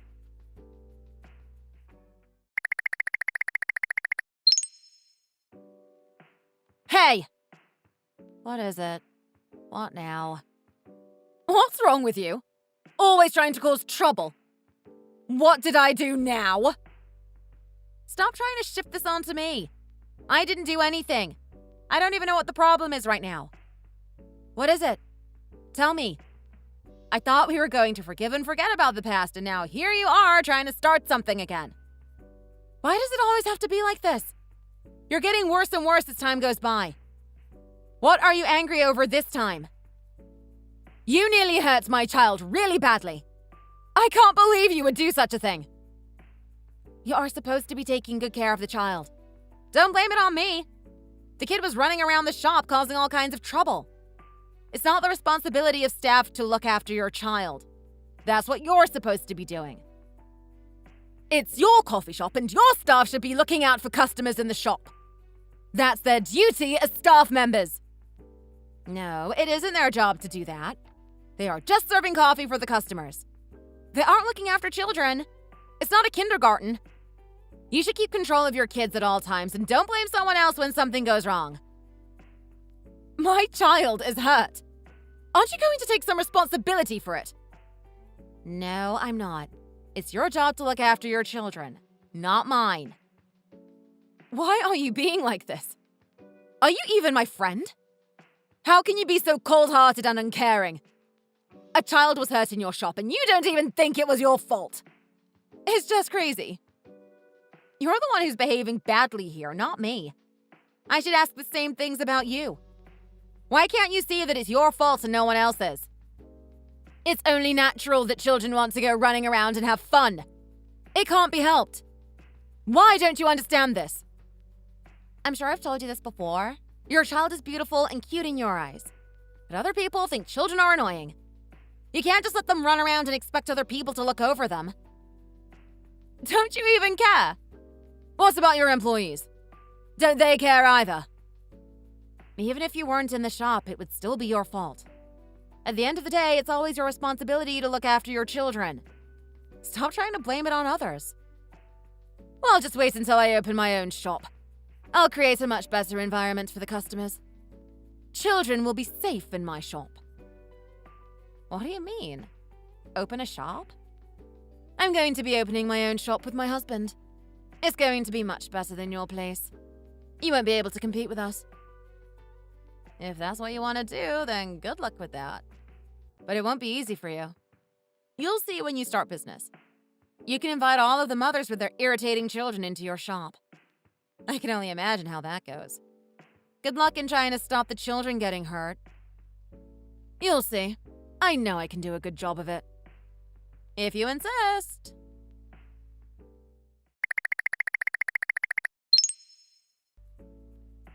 Where have you been recently? You almost never come here. Sorry, I've been really busy, so I haven't had much time to come to the shop. Oh, I see. What are you so busy with? Just this and that. Nothing major. I just had a few things to see to. I know you can manage without me. You know what you're doing. There's a new restaurant in this building. Have you seen it? It's on the first floor. Oh, really? I think I've seen it. The old shop went bankrupt and then a new one opened up. Is that right? I've been busy, so I've not had a chance to go in that place yet. I've seen it. It seems to be a really nice place. They've done it up really nice. I think it might be quite popular as well. There seems to be a lot of people going to that place. A customer came in this morning. They said they'd been to that place and they really liked it. Oh, really? They liked it? Yes, they said it was nice. But they also said that the people working in there were a bit funny. I think they might have had some arguments with customers. There seems to be a lot of rumors flying around, but I don't know how many of them are true. I heard something too. I heard that they couldn't afford the rent. It's strange because it does seem to be popular with people. I have no idea what's going on. Why don't you go there and have a look? You can see what's going on. That's a good idea, actually. Maybe I should go there and check it out for myself.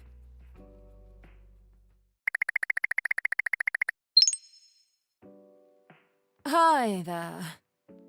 How are you? How have you been? Oh, hi there. I have not spoken to you in a long time. I thought I might never see you again, but here you are out of the blue. I'm okay. I hope things are going okay with you, too. It seems you're doing well in business. I remember when you had just one coffee shop, but now you've got a lot. You seem to be doing really well. Yeah, we keep expanding. Things are going quite well for us. We opened up a restaurant in the same building as your first coffee shop. I suppose you've heard about it. Oh, I have actually. I have heard about it. How's it going for you?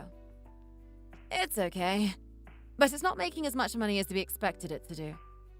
We are struggling to pay the rent for the shop. I need to see the landlord and ask them to give us some more time. We will get there in the end, but it might take a little time. I hope they can accept this. Is it true that you had some arguments with your customers? I heard a few bits of gossip, but I didn't know what to believe.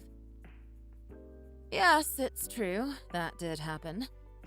It was just a small thing, but then voices were raised and it all got out of hand. I hope it doesn't happen again.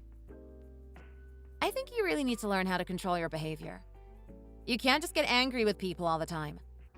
In business, the customer is always right and you should just let things go, even if they really annoy you. I didn't mean for it to happen like that. I'll try to change my ways in the future. I don't think it will happen again. I've learnt from my lesson. I think this has happened a lot with you. You make too many demands on other people and then lose your temper when they don't do what you say. I think you need to change your attitude towards other people. You always seem to be making the same mistakes over and over again. It has to change, otherwise people won't come back to your business. I don't think I did something that wrong. I just can't accept people if they are being unreasonable. Sometimes you need to fight back and tell people what to do. You might think that you're being reasonable, but other people might have a different idea. Life is about compromising with people. You can't always have it your way. You also need to start taking responsibility for your own mistakes instead of trying to shift the blame onto others. You're really loving this right now, aren't you? Your moment to tell me what I'm doing wrong. What about missing your rent payment? Do you think the landlord will let you get away with it? I hope you haven't started shouting about that, too. I've told them I'm really sorry about it and it won't happen again. I've just made a few little mistakes and it might take a little longer to pay. They will get the money in the end, just not right now. You need to be careful. Your business is not doing as well as you wanted. Some of the customers are fighting with you. Now you can't pay their rent and there are all sorts of rumors going around. You really need to act better if you want to do well in business. You can't make unreasonable demands of other people. Eventually, they'll lose patience with you. I know that. You don't need to keep reminding me of these things. I think you need to start by getting that rent paid as soon as you can. People get really emotional over money. It's what they care about the most.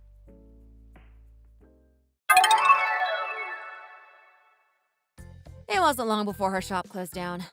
I knew it wouldn't last. She just didn't have the right mindset to succeed in business. The local area was full of gossip and rumors about what went wrong. Everyone had a different opinion, but all agreed that it was the owner's fault. You should always be nice to your customers. If you just follow some basic rules, then you can't go wrong. You need to give people what they want and be polite and accommodating while you are doing it. She just didn't understand. She always wanted to have her way and wasn't prepared to compromise. I've moved on from her now. We drifted apart as time went by. We became less and less friendly, and it was too late to go back to how things once were. I'm sorry to see her go, but I guess these things happen naturally. Don't try to fight it. Did you leave a used condom on our bed? What is wrong with you? What? No! Why would I even use one of those myself? Why are you accusing me? Oh, it wasn't you, was it? Then I suppose it's one of these men you've been seeing. I can't take this anymore. You're useless around the house and you can't even stay faithful. I want a divorce. Jackson, calm down. You're not making any sense. I really don't know what you're talking about. I think you're jumping to conclusions. Yeah, that's what I thought until I found this near my pillow. I have some proof now someone else has been in our home. You were too lazy to even hide all the evidence and clean up after yourselves. You're pathetic. Get out of my house. Are you sure that's not yours? Yeah, of course I am. It's the wrong size. Is it like too big or? No, of course that's not it, you idiot. Are you trying to mock me? It's way too small to be mine. Ah, okay, my bad. You don't have the right to make fun of me. Not after you betrayed me like this. I haven't cheated on you.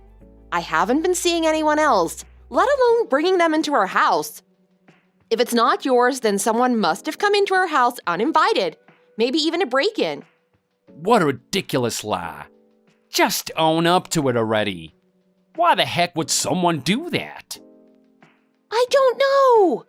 But I'm telling the truth, it wasn't mine. I'm a bit freaked out. What if they're still in the house? We should report this. No, wait.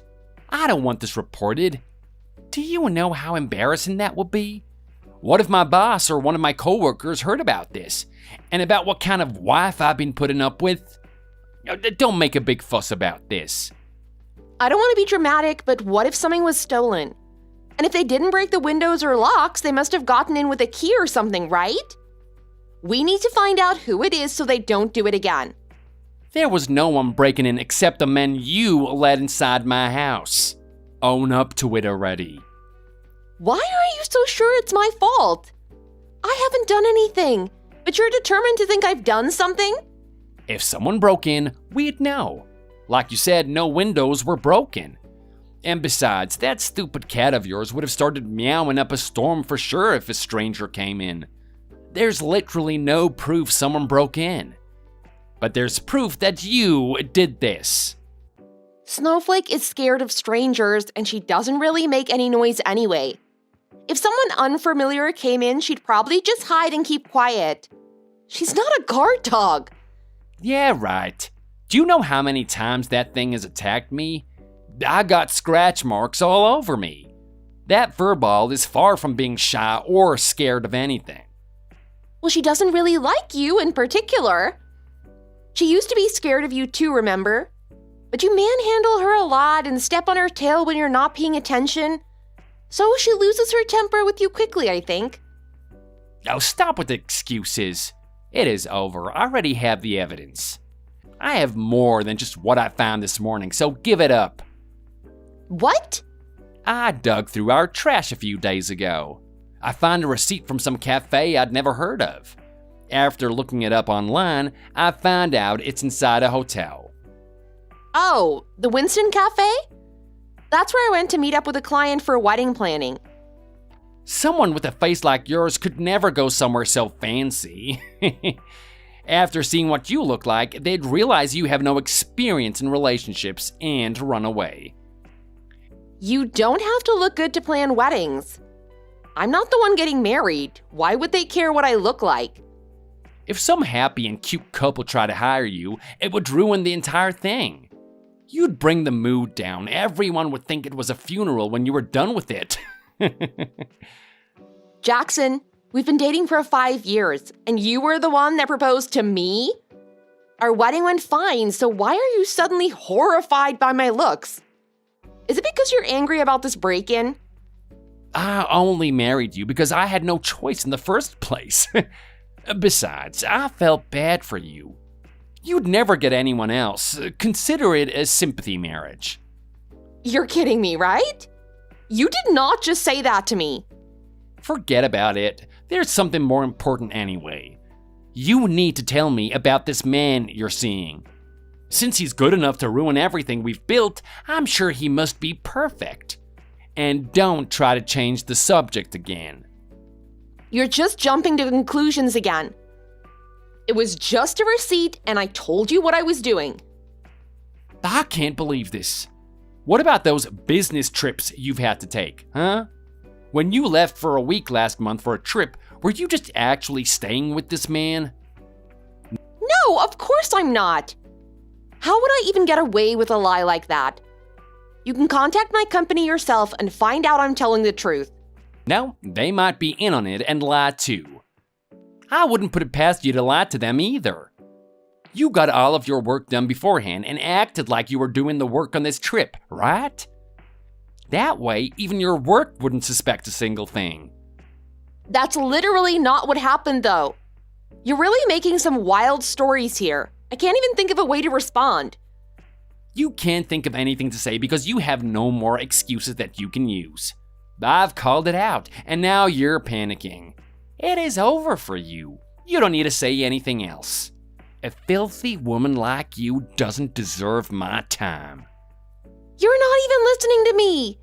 You're just ranting and going off on your own tirade and ignoring everything I'm telling you. How am I supposed to convince you that I'm not lying? I am not paying any attention to you because I know it's nothing but lies anyway. I don't associate with cheaters. You have no right to live in this house anymore. I want you and that god-awful cat of yours out of the house immediately. My name is Natalie, and I'm 28 years old. My husband Jackson and I have been married for over 2 years now, but we've lived together much longer. We'd been dating for about 5 years before we got married. I also had my adorable little cat, Snowflake, by the time I'd moved in. Jackson works for a pretty good company, so we live in a pretty safe neighborhood. I've never felt in danger or unsafe, and we even have a security system set up. I never thought something like this would happen. Did someone really get into our house? I want to run home and search the house. I mean, what if they're still in there? They could hurt Snowflake. Unfortunately for me, there's nothing I can do about it myself. I'm currently in another state on a business trip, and I'm not scheduled to come back home for another 3 days. I told Jackson to report this to the police so we can have someone look into how they bypassed the security system. But it went in one ear and out the other, it seems. He just brushed me off every time with an excuse and has no intention of filing a report anytime soon. He's got it stuck in his head I've cheated on him, and nothing I'm doing is changing his mind. I wish the situation could have been solved easily, but there was much more to come, and even more secrets to be revealed.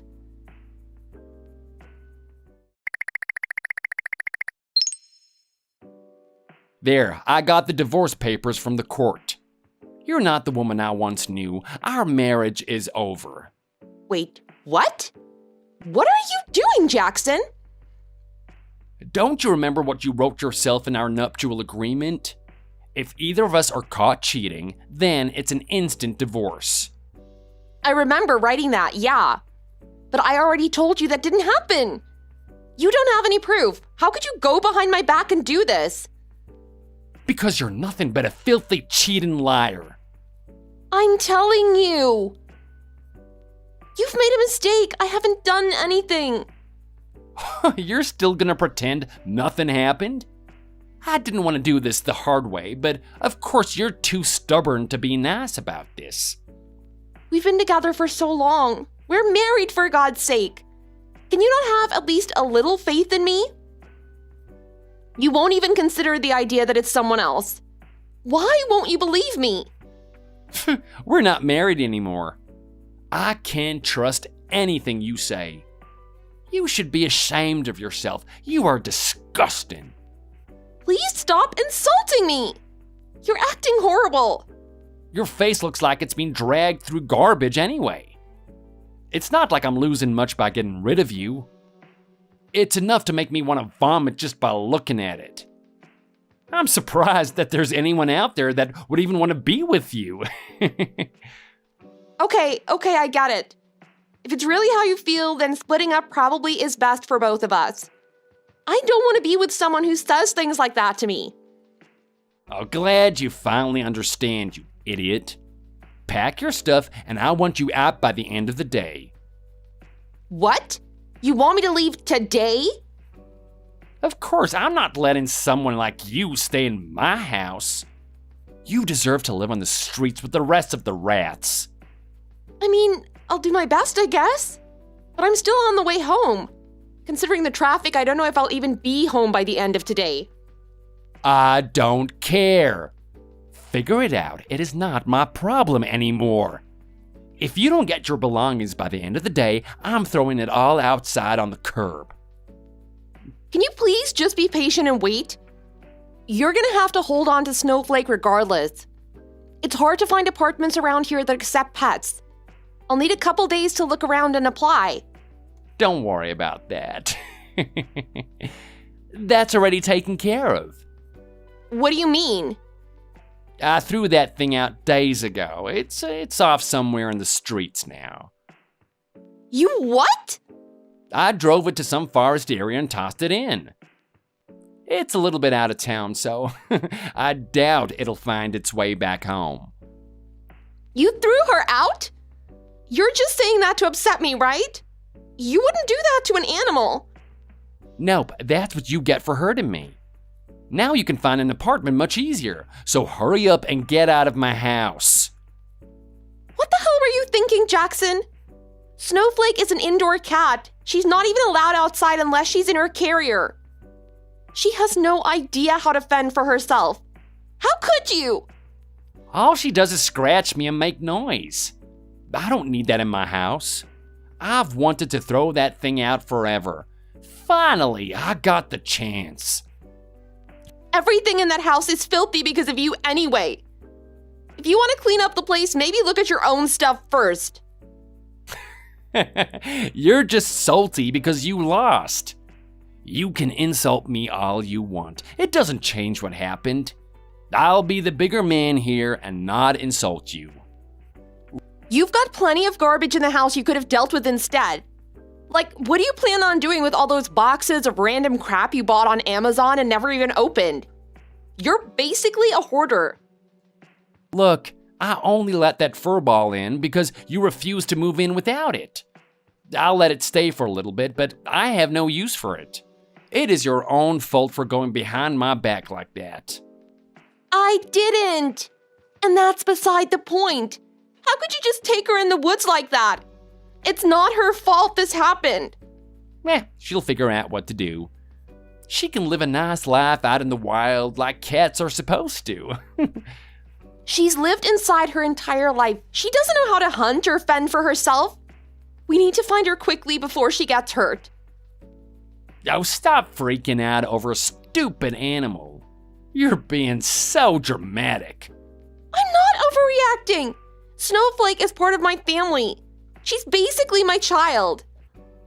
Well, you both suck, so I guess you do belong together. You've been acting down in the dumps lately. It is depressing. I knew something was up. Maybe I should throw you out into the forest with her. I can't believe this. Well, it's not my problem anymore. Good luck searching for that dumb thing, I guess. Although I hope you don't find it. You don't deserve that.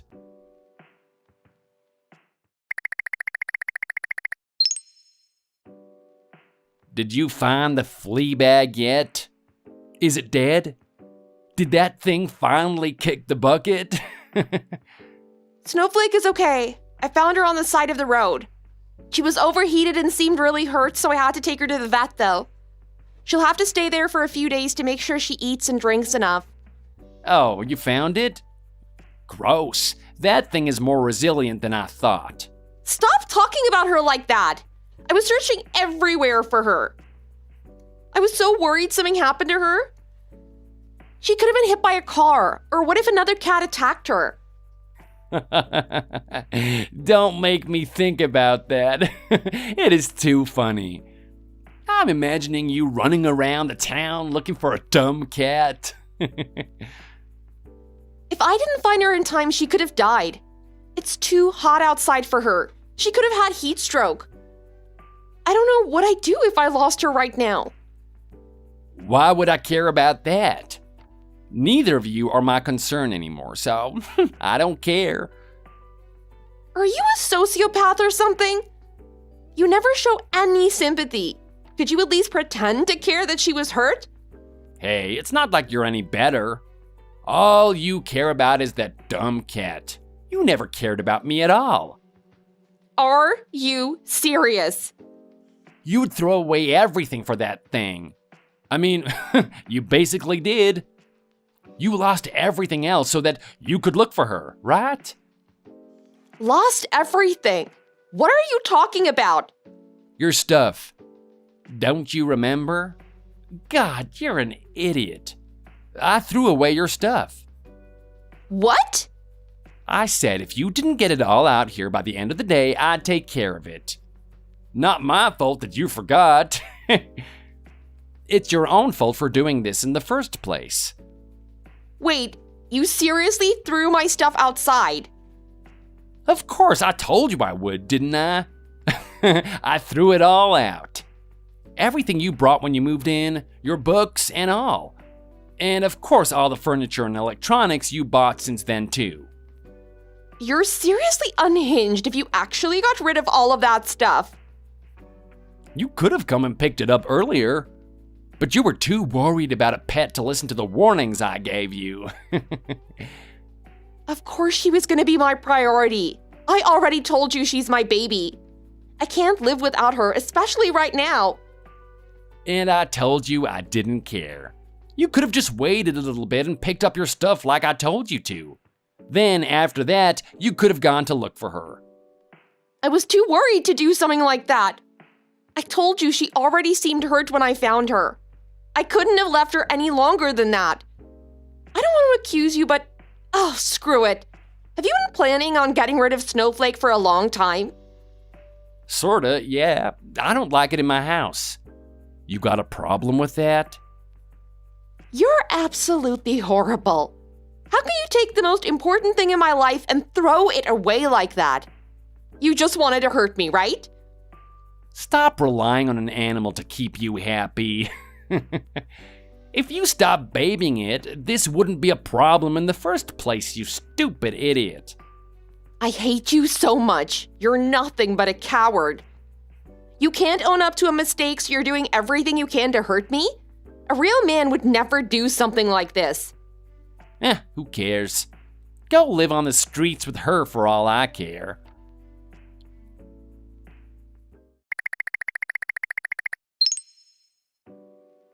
Finally, the truth comes out. I saw a man come into your hotel room for lunch. Bet you didn't think I'd be watching you, huh? I finally have proof you've been cheating on me. Why are you spying on me? That was my coworker. We're working on a project together. Oh, stop lying. Just give it up already. I have photos to prove it. And don't think I'm just gonna leave you and forget about this. I am suing you for cheating on me. I've already talked to my lawyer about this. Prepare yourself, cheater. Actually, that's what I wanted to talk to you about. What are you talking about? You come to beg for my forgiveness or something? Actually, no. I have proof that you've been cheating. And I also plan on suing you for, well, so many things, to be honest. Oh, I see how it is. You're still gonna pretend you didn't do anything wrong? I can't believe you're still playing dumb. And now you're accusing me to cover it up? You are pathetic. I'd watch what you say from now on. This is all gonna be used as evidence in court. Now get over yourself. I'm surprised you managed to hide it from me for so long. I honestly had no idea. And to think you've been friends with them since university. That's a long time, huh? You've probably been dating them longer than me, right? I don't know what you're talking about. And to make things even worse, I've met her. You introduced me to your friend at our wedding. I remember her face. She's your manager's daughter, right? Wait, how the heck would you know that? I have proof you've been bringing her over a lot, too. Every time I left, you brought her in to hang out. You don't have any proof for that. How would you even find that out? I have baby cameras set up around the house. I use them to keep an eye on Snowflake when I'm not home. It caught basically everything. Baby cameras? Why would you have those? You've never been a fan of Snowflake, so I'm always worried you'll hurt her. I put some around the house without telling you just in case something happened. Did you seriously put cameras in the house? No, you're joking, right? She never really goes in the living room, so I never check the cameras there. I guess I know why now. She has always been afraid of strangers, after all. But I decided to check them after all of this, and that's how I found out. I'm shocked, to say the least. Well, you can't just record me like that without asking me. You coward. You're the coward here. Not only did you cheat on me, but you tried to place the blame on me? And then on top of that, you tried to sue me over it? This is ridiculous. I can't believe you would put cameras in our house. I just want to be able to divorce you quickly. It would be a pain for me to try and split our stuff in court. Like, we'd have to split everything equally. And they always make the guys pay to support the woman after. It was an easy way to stop that. Can you blame me? Yes! How stupid are you? That doesn't make any sense. No one would make me support you if it turned out you cheated on me. And I shouldn't have to pay you anyway. Sure, it was a lie, but it was the only way to make things fair. It's not your decision to make, Jackson. You don't get to decide what's fair. That's why there's laws in the first place. And you can't just lie to get what you want. Well, it would have been fine if you didn't set up those cameras. Almost everything went perfectly. But no, you had to go and be an idiot. God, you're unbelievable. I have a hard time believing people like you even exist. You're so selfish. This goes without saying, but I'm going to be absolutely dragging you through the courts for this. Whatever, I don't care anymore. I'm gonna start a new life with her anyway. If it'll get you out of my hair, then I'll pay whatever you want. Oh, speaking of your little girlfriend, I let your manager know about what happened. Why would you do that? Well, this affects him too, being her father-in-law, so I thought I'd let him know. Is that all you told him?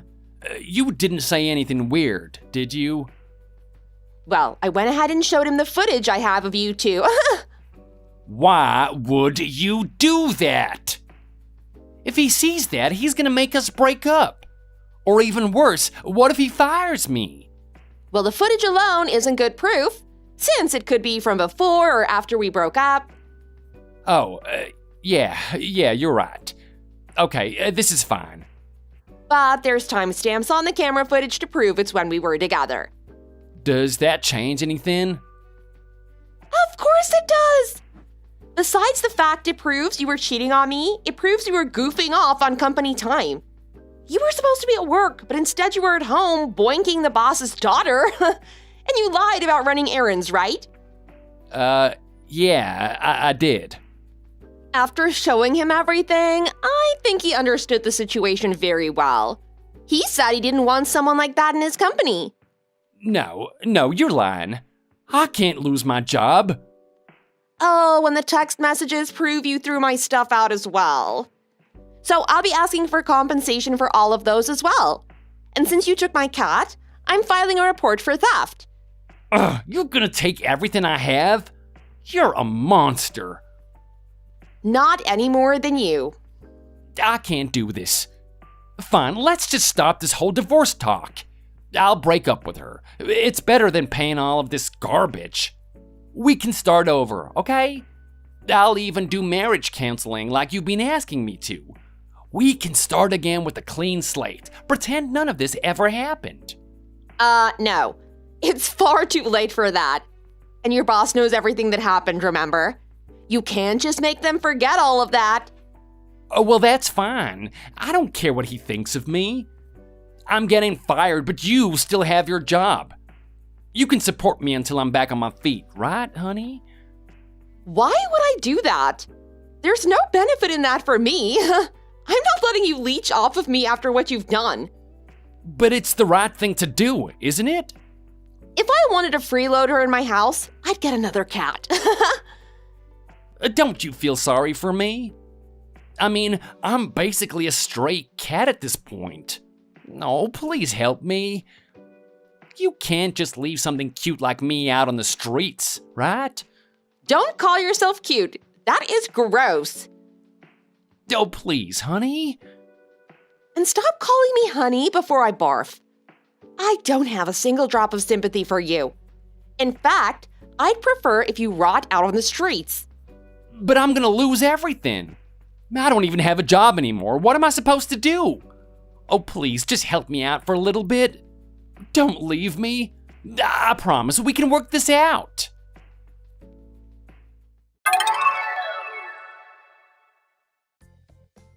After that, I finalized the divorce with Jackson. I, of course, got the money I deserved as well as compensation for my stuff that he threw out. I even got him to pay for Snowflake's vet bill. I guess his workplace is short-staffed and can't afford to lose any of its employees. So, luckily for him, he avoided getting fired. Instead, he was demoted and now works as the receptionist for the office. And of course, he's receiving much lower pay now as well. His coworkers basically all turned on him as well. After finding out what he'd done to me and seeing footage of him and the manager's daughter, they were horrified. They basically avoid him at all costs. On the other hand, I'm doing well. Snowflake made a full recovery and we're living together in a new apartment. I had enough of relationships for a long time, maybe even forever. Because of that, I haven't been out dating or looking for anyone. I'm perfectly happy living alone with my cat. Honey, where did you go? I haven't been able to locate you or your mom for a while now. That's because we are gone for the day. We're headed to the theater to catch a show. After that, we're eating out and then we'll probably make our way home. There's this restaurant by the theater that I've been wanting to go to. Spending the day at the theater? Just the two of you? That's right. You're not exactly in a position to be able to go, are you? You have to look after the old man after all. Yeah, but you could have at least said something so that we knew what you were up to. And what difference, exactly, would doing that have made? You'll be house-sitting with that old guy regardless of whether I told you or not. Please don't refer to him like that. It's mean-spirited and wrong. Old man is good enough for the likes of him. You and your mother are far too cold to him. Is there really any need for that treatment? He's a weak, useless father, and he's always been that way. That's why I call him that. He's a pathetic sight. I can't stand looking at him. To make matters worse, now he's just some baggage to be looked after. I'm wondering why he won't hurry up and kick the bucket. That's not fair. You know the situation wasn't of his choosing. And it's not a reason to ridicule him. It's the sickness that's made him like this. Oh, that's just typical of you. You're always taking his side in things. You're just as useless as he is. Is that why you're so sympathetic? What a pitiful pair you two are. Just as useless? My dad is baggage to be looked after. And you're infertile. A wife who can't bear children. What else would you call that but useless? I expected better out of you. That weighs on me too. And I'm sorry about that. Mother agrees as well. She said as much. She said I made a mistake marrying a person that can't give me children. That disappointment of a wife.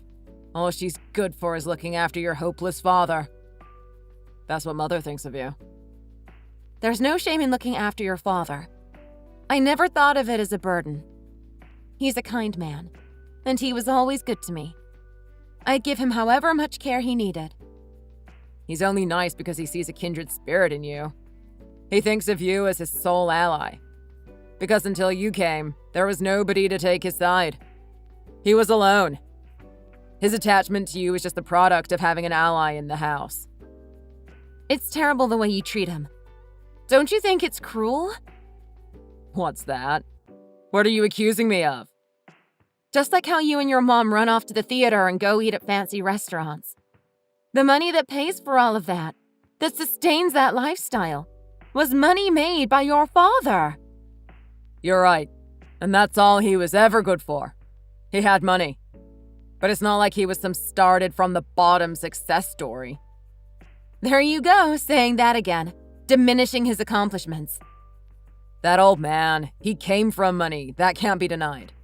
So at the end of the day, that's what he had. Money. But you know, he's not exactly in a position to be spending that money nowadays. So that's where we come in. We're just finding good ways to spend it for him. And it's our right as family to do so.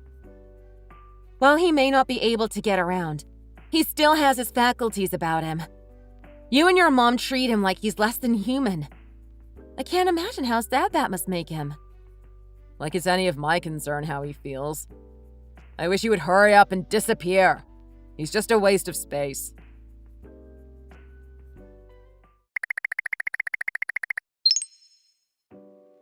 I forgot to mention it before, but we're headed on vacation tomorrow. We're going abroad. Oh, we are? That's a rather sudden thing to spring on someone. Yeah, I had it booked a while back. I've been anticipating it for a while now. The thing is, though, I never told you. Oh yeah, we're going on a cruise. Okay, that's fine, I guess. But what are you going to do about your father? You don't intend to take him, do you? No, you're exactly right. That's where you come in. We're going just the two of us. Mother and I. It'll be better that way. Right. And where am I in this plan? You're just going to go off and leave me behind? Isn't that obvious what you'll be doing? There's no way I could take someone in a condition like my father on a trip. Not with how much daily attention he needs. Which means I need someone to stay behind and take care of him. And so that's what you'll have us do? House sit for you? Well, he couldn't just be left to tend to himself. Not for how long we'll be gone. After all, if something were to happen to him, we would be on our hands. There's no need to invite such trouble by foolishly leaving him by himself. What's more, I think it's better that it's just the two of us going this time. That way there won't be anyone around who might spoil our fun. Oh, and just who would you be referring to who would do that?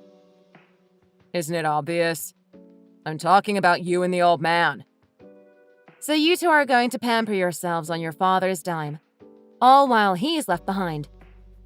And a cruise at that. Just how much did that cost you?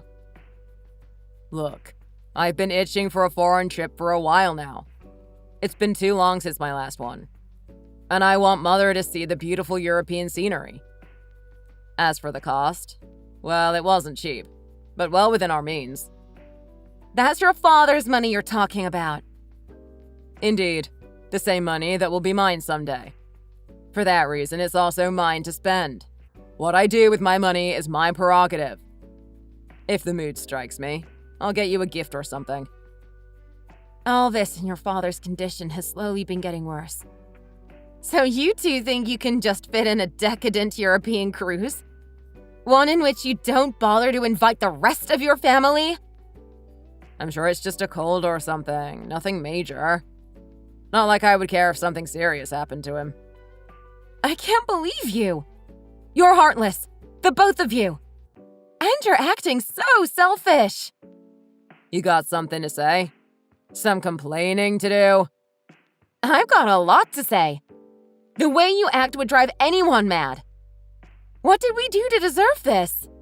How did we ever do you wrong? What gall you two have to think that you can just go off and do whatever you want? That's big talk for a housewife. I thought you knew better than to spout off like that. I could kick you to the curb if I really wanted to. You know that? And if I did that, you'd end up on the streets, with not a penny to your name. You'd have nothing. When he hears about the kind of spending you two are doing, about just how irresponsible you are, it's enough to make even your father angry. This time he will really be furious. He can be mad if he wants. It's not like he can do anything in the state he's in. If he raises a fist to one of us, I'll send 2 back. He's no match for me. I'll beat him to a pulp. That might do him some good. You are truly a cruel, hateful person. You know that.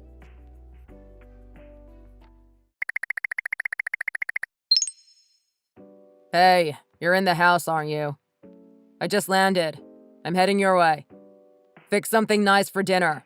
It's been a long day. I sure have missed some home cooking. There's just something special about it. The tastes of Europe are incredible, but nothing tops a good burger and fries. Welcome home, dear. So you're finally back on home soil. It's been a while. Oh, about that gift I said I would get you. I completely forgot. It didn't even cross my mind. But who cares, though, am I right? Hope you weren't expecting anything special. Where are you? Are you heading to the house right now? I just got my bags and jumped into a cab at the airport. I'll be there shortly. Traffic is pretty light. So, go get on with my meal. Now. I'm expecting it hot out of the oven. I'm dying of hunger over here. They don't feed you nearly enough on those international flights. You've got some nerve texting me out of the blue like this. I think I want something hearty for dinner. A nice, juicy steak would be good. And do some potatoes with them. Mashed, of course. You know how I like them. Oh, and if you have time, a fresh loaf of bread would be nice. 2 months away and you don't have even the faintest interest in what we've been up to? And how about your father? Don't you care about his health? Do you remember the state he was in when you left? Are there more important things than the damn dinner menu? Huh? Why should I care about how he's doing? And you? What could you have possibly been up to of interest? Look, I'm beat. It was a very long flight. And I thought I told you to get to the cooking. I was serious about that. At this rate, you'll just carry on wasting time complaining about this and that, and before you know it, I'll have arrived. You really are helpless. There's no changing that fact. It's enough to make a parent disown their child. Your behavior? It's just terrible. Hey, watch your tongue. Speaking about me like that. You think you own the place now? We're gone for 2 months and you think you're in charge? No, I don't think that. Not at all. But it's the truth. And I'm just telling it like it is. Hey, where's the house at? I don't see either of you. Where did you go? And why is the house gone? How did that happen? There's just a vacant lot here. We've arrived to a lot. You get what you deserve. It was bound to happen. This is just the result of you two going too far one too many times. What is this nonsense? What are you talking about? What on earth happened here? I warned you, didn't I? That even your father would be mad at this. That's what I said, wasn't it? Damn it! Be plain with me, woman! Tell me what happened. Mother beside me here is in a state of shock. She's crumbled to her knees. Is this his doing? Is this the old man behind all of this? As you can see, the house was leveled and then the lot was sold. What on earth? What did you do? Why? Me? I didn't do anything. It was all your father's doing. Oh, and that's not all. He made sure to be thorough. All his cars, his stocks, and any other thing of value were sold off and liquidated. What? Why would he do that? What does that damn geezer think he's doing? Those were our things, too. It all began right after you two set off, and it was rather quick. Your father leveraged his contacts. He called a realtor, a lawyer, and an accountant. By the end of the week, the house was completely empty. He had everything carried away to be sold. The demolition happened right after. I was stunned at how fast everything happened.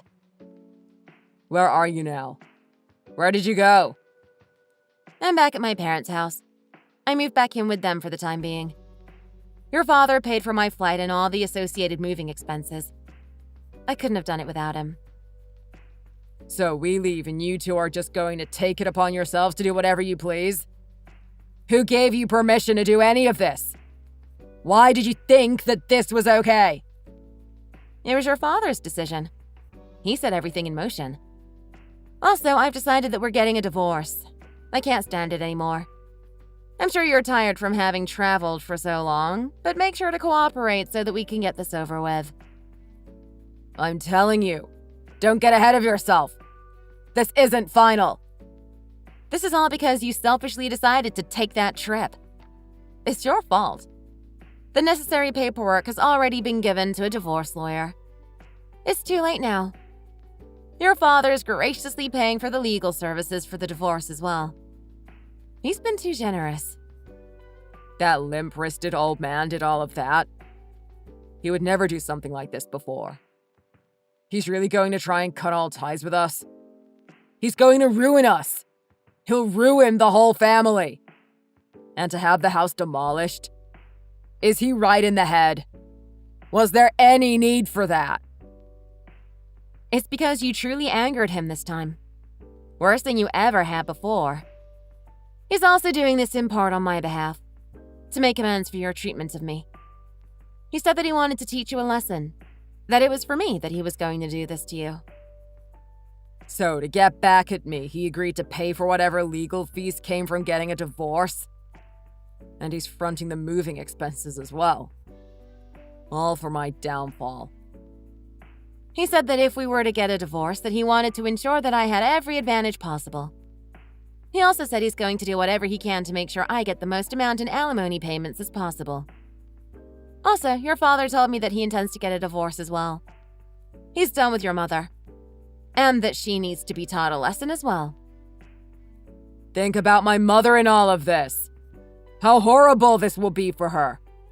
She can't get a divorce at her age. What is she even supposed to do? Isn't that exactly what you tried to do to me? Back then, when you threatened me? I was joking. I wasn't going to go through with it. It was just a bluff.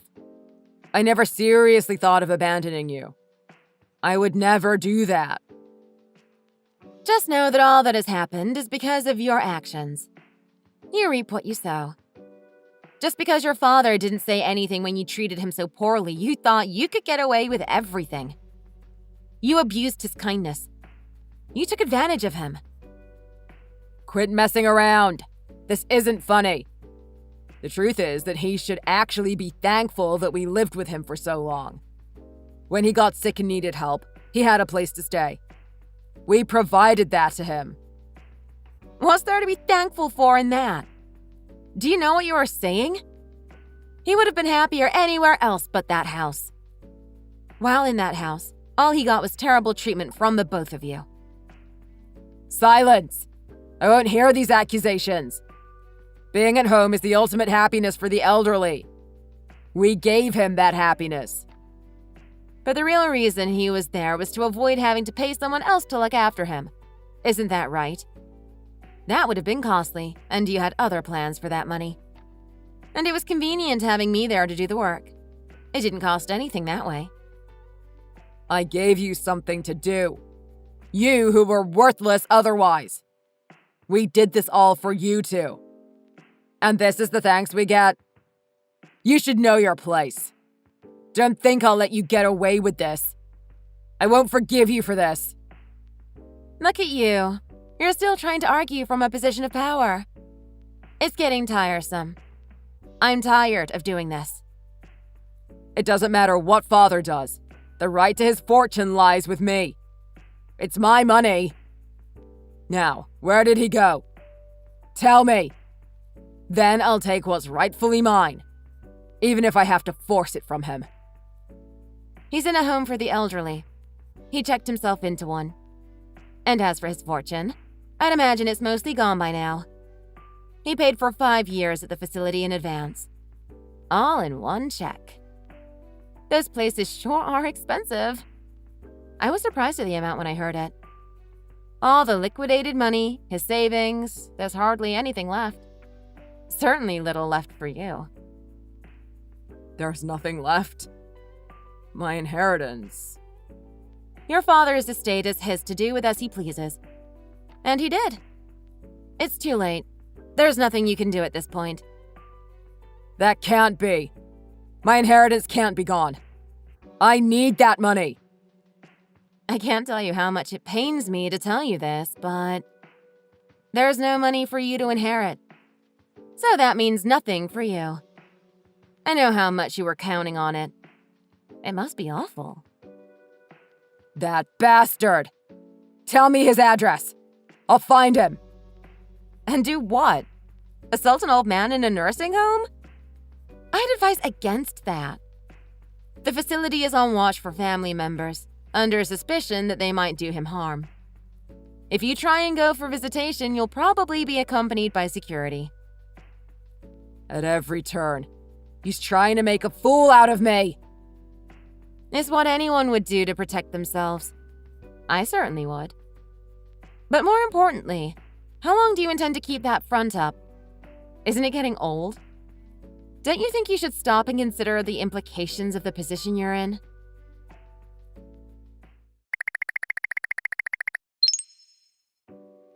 Good morning. I hope you slept well. Yesterday, I was out of line. I was seeing red and made a number of threats. I'm sorry about that. Let's start over. Do you think you could hear me out? I think it will be worth your time. I'm not bothered about your behavior yesterday. It was only natural considering what happened. And I'm used to it anyways. You always acted so arrogant towards me. Your father is used to it too. You treated him even worse than you did me. I did some bad things to him. Some things I regret. We've both reflected on our actions. Many unfortunate things came to pass because of us. I think I speak for both of us when I say that I'm truly sorry about all that has happened up to this point. That's quite the change of heart you had there. I'm a little surprised. Do you understand now? You didn't seem to yesterday. The tables have turned. We hold all the cards now. No, I get it. I really do. We're in quite a predicament. Our selfish behavior was too much. We were called to father worse than we would be to any stranger. And this is your attempt to make amends? A simple apology to make everything right? If you think this is good enough to get on my good side, you are wrong. Whatever you're concerned about the divorce proceedings, they are happening. Are you worried that you won't have anything left? Now with no inheritance, that I'll make way with the rest of your money? I'm worried about what will happen to Mother at the end of this. She will be left penniless, and I will be the one looking after her going forward. You're right. That is a tough situation. She's never worked, after all, and probably couldn't at her age. Not like she would, even if she could. So, because of that, I need some of my savings. I can't have you running off with everything. In other words, are you trying to make a deal? Let's just agree to split our stuff 50-50. Please. I'm begging.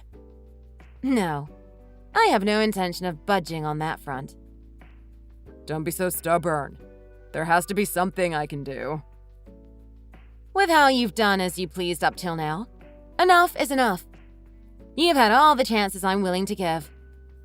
From now on, you can try living modestly, frugally. I know that will be hard for you. It isn't a matter of losing a bit of money. We're talking about everything. All my savings. Gone. I'll be left destitute. You wouldn't do that to me, right? Not destitute. You'll still have your work after all is said and done.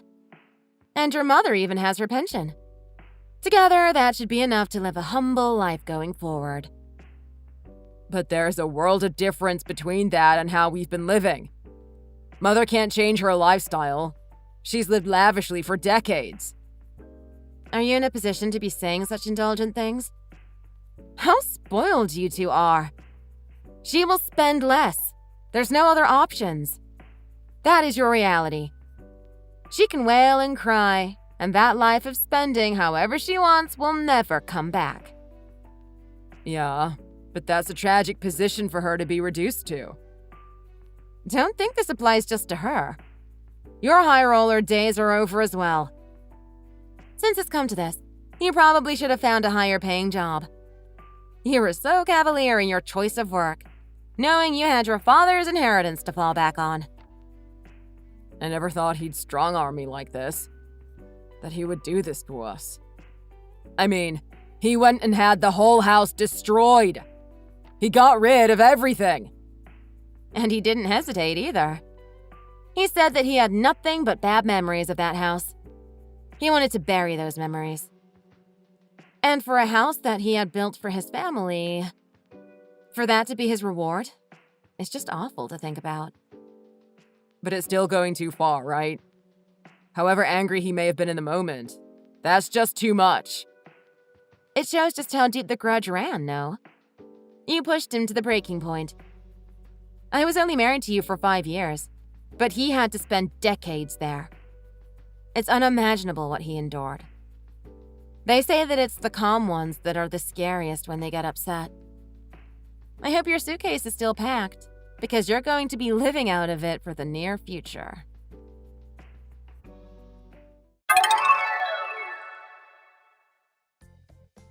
After that, divorce talks proceeded between us through our lawyers.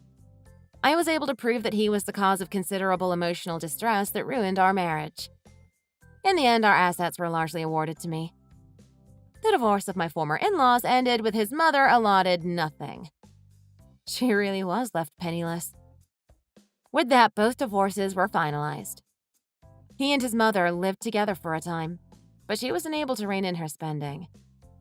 Because she tried to resume the same lifestyle as when she was married, he had to take on debt to pay for it, and that ruined the two's relationship. Shortly after moving back home, I reconnected with an old friend and we started dating. We got married. I worried about my ex's father, so I tried to go and see him once a year to give him some company. But he passed away right at the end of the 5 years, right as his advance payments ran out. I heard that he came down with cancer before he died. But, so as to not have any of the money go to his son, he fought and just barely made it to the end of his 5 years. That was how genuine his grievances were. Even for family, don't go buying hate.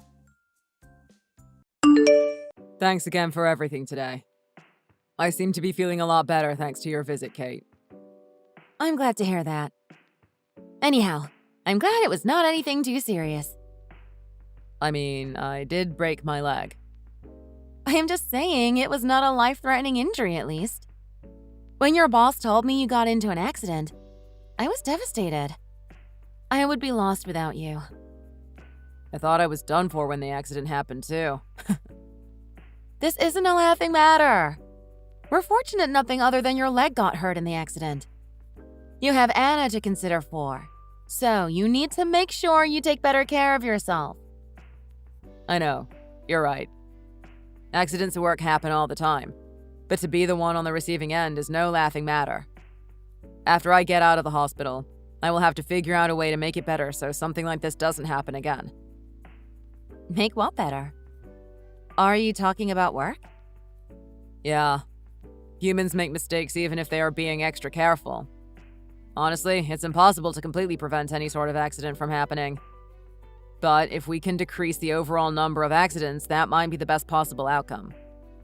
To tell you the truth, I have had close calls in the past before. I will have to get together with the other guys and see if we can figure something out. You're still thinking about work even while you're at the hospital. Why don't you just focus on getting better first? Stop worrying about work right now. I know. Anyways, you said Anna is there with you today? Did you guys go to the park and play or something today? Her vacation has officially started, so she is going to be off school for a while. She is still young, and this whole situation is really confusing for her. I don't think she's really processed that she won't be able to see her dad for a while because he got hurt at work. Fortunately, she's just been distracted and been playing with her toys. That is a bit of a shock to hear. Does she notice that I am gone? Or seem like she misses me? I mean, you travel all the time for work. Spending a couple of days at a time out isn't unusual for you. So Anna is probably already used to this sort of thing. Sorry to break it to you. That's true. I can't complain as long as she seems like she's doing okay. To be honest, I'm getting lonely over here. Next time you come to visit, I would really appreciate it if you brought her with you. They said you'd be at the hospital for about 3 weeks, right? Can't you just wait that long to see her? Hey, don't tease me with things like that. Even though I don't really spend that much time with Anna, it'd literally be adding insult to injury if you don't come with her. I really think seeing her would really raise my spirits. Sorry. However, seeing you in the hospital might be shocking for her. I mean, your leg has pins coming out of it. And there is a bunch of medical equipment everywhere. I feel like it might freak her out and really make her anxious. That might be true, but I still want to see her.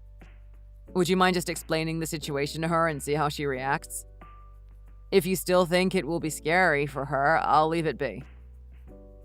Sounds like a plan. At the very least, I will bring it up to her again. If she says she doesn't want to go, let's not force the issue. I know this is hard, but don't feel too down, okay? Everything is going to be all right. Of course, I know that. Well then, thanks again for today.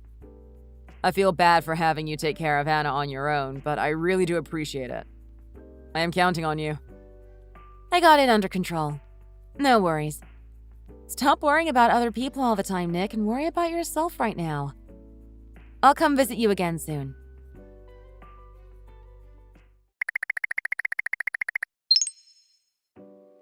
I miss Anna so much. I want to see her badly. However, I thought about it and I think you're right. I do think it would freak her out. I'll be coming to visit you instead today. Is having your wife visit not good enough for you?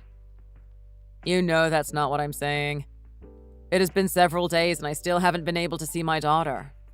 It's just bumming me out. Your visits make me feel a lot better, though. I'm glad to hear it. The situation with Anna is what it is. When I explained the situation with your injury to her, she got really scared and started crying. It was really rough. I am sorry you had to deal with that. I imagine this is just too hard on Anna. Sadly, I think you're right. I think we have to just accept it and respect her feelings. That aside, I think she's been feeling extra down lately. Before you got hospitalized, you had promised to have a father-daughter play date with her. Unfortunately, I had to tell her you needed to cancel it. She's been just brooding about since. I remember that. I feel terrible about it. I'm such a terrible father. I think kids her age don't really understand what a serious injury entails. They have probably only experienced cuts and bruises by this point. I imagine it's all really confusing for her. I will say she does miss you. You better make it up to her when you get out of the hospital. Be sure to take her out and spend a lot of time with her. Yes, ma'am. I am glad that Anna will still be on her vacation by the time I do get released. I think I'll take her on a trip somewhere. Do you think you will be able to go somewhere immediately after getting out of the hospital? I imagine they are going to make you use crutches for at least a little while after you get out. It'll be fine. I may be slower, but I will still be able to get around on crutches. Besides, I feel like she's already been through enough. The quicker we can get back to normalcy, the better. I think it is okay to spoil her a bit. Just do not force yourself to do something you shouldn't do, okay? If your condition gets worse, it will make all the time that you have already spent at the hospital meaningless. No need to worry. I definitely have no intention of spending more time here. Hey, I'm sorry. Huh? About what? After you left the other day, I got a call from my mom. She told me Ashley is coming back home. Oh, she is? Why? It seems her college is also on a long break. Well, that's exciting. Do you think she will drop by the house for a visit? Yeah, she mentioned that she wanted to see you and Anna. I think there is a decent chance that she will drop by in the next couple of days. I do not know all the details right now, though. I will let you know more when I talk to her. Does your sister even know that you are in the hospital? She's not come to visit you or anything yet, right? When the accident happened, she was just really busy with her own stuff. It seems like she had various assignments to submit and tests to prepare for before the break started. My mom didn't want to add more to her plate, so she decided to not tell her yet. Honestly, if she did come to visit, she would make a scene, so I decided not to tell her either. Your sister does have a tendency to make a scene, doesn't she? I imagine she will just want to poke your cast and doodle all over it. She will probably drive you crazy. Man, that sounds just like her. You're telling me that doesn't sound like fun? So, is that why you haven't told her anything yet? More or less, that is the case. If she does decide to stop by, she told me she would let us know in advance. If I still have not been discharged from the hospital by then, I might need you to deal with her for me. If you would rather not, we can just wait until after I get discharged to deal with it. It isn't a big deal. I do not mind at all if she wants to visit. Honestly, I feel like it's been ages since I last saw Ashley. I think it would be good for us to catch up. I am looking forward to seeing her. Sorry for making you deal with my annoying little sister. While she is over there, you can have her take care of Anna for a little while. Give yourself a break. I honestly think she would be happy to do that. That sounds like a good idea. I will ask her when the time comes. I imagine Anna would be happy to hang out with her too. She loves her. I think she needs to stop by my parents' house for a bit before she drops by. So, this is probably not something that will happen in the next couple of days. Gotcha. No problem. Well then, I'll talk to you later. Make sure to get some proper rest, okay? There is nothing else for me to do here. You make sure to take care of yourself as well.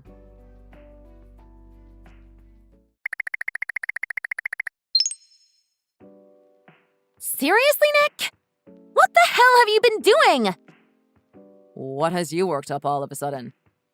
It has been a while since we last talked, but there has to be more to it than that, right?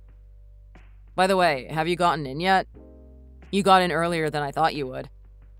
This has nothing to do with that. Answer my question. What the hell are you doing? What is with the small talk? Are you trying to dodge my question? I do not really understand what you're getting at. Why are you mad at me all of a sudden? It should be pretty obvious why I am mad at you. You left your kid at home for over a week all by herself. You are the worst.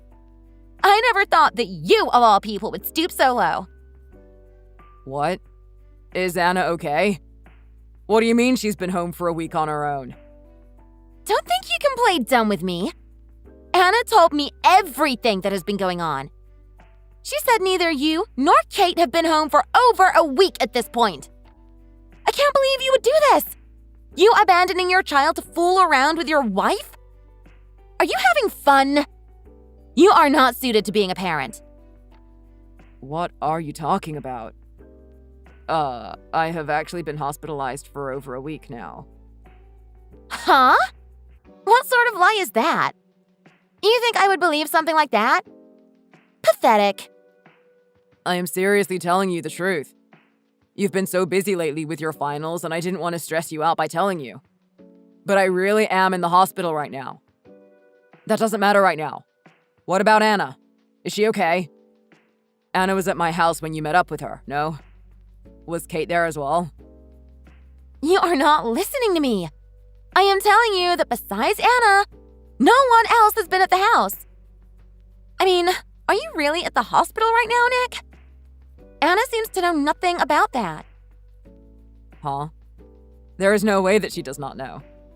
Kate told me she explained everything to Anna earlier. I am telling you, Kate is nowhere to be found. I am willing to set your situation aside for now. I imagine if I ask Mom, she will be able to clear everything up quickly. She will be able to. She knows about everything. More importantly, what is going on with Anna? You said just a bit ago she's been alone for a whole week, right? Is she hurt? Right. You don't have to worry about that. She isn't hurt. All things considered, she seems mostly okay. I have her under my care for now. I went and picked her up at your place and brought her to our parents' house with me. I think she's been getting by on her own by eating frozen dinners and stuff. It does not seem like there is anything wrong with her health, though. She doesn't appear to be hurt or anything either. I can't believe this. Are you being serious? If you are, she needs to be checked out. Please bring her to the hospital with you right away. We have to figure out if anything happened to her. This is why I told you to relax. We have it under control. I am not completely helpless. Mom is getting her checked out right now to see if everything is okay. We left her insurance information at your house, though. So I am on my way to go get it now. Great. Thank you so much. It seems like you have everything under control. Hey, Nick? I am sorry I blamed everything on you without understanding the situation first. I really had no idea about everything that has been happening. I said some harsh things to you.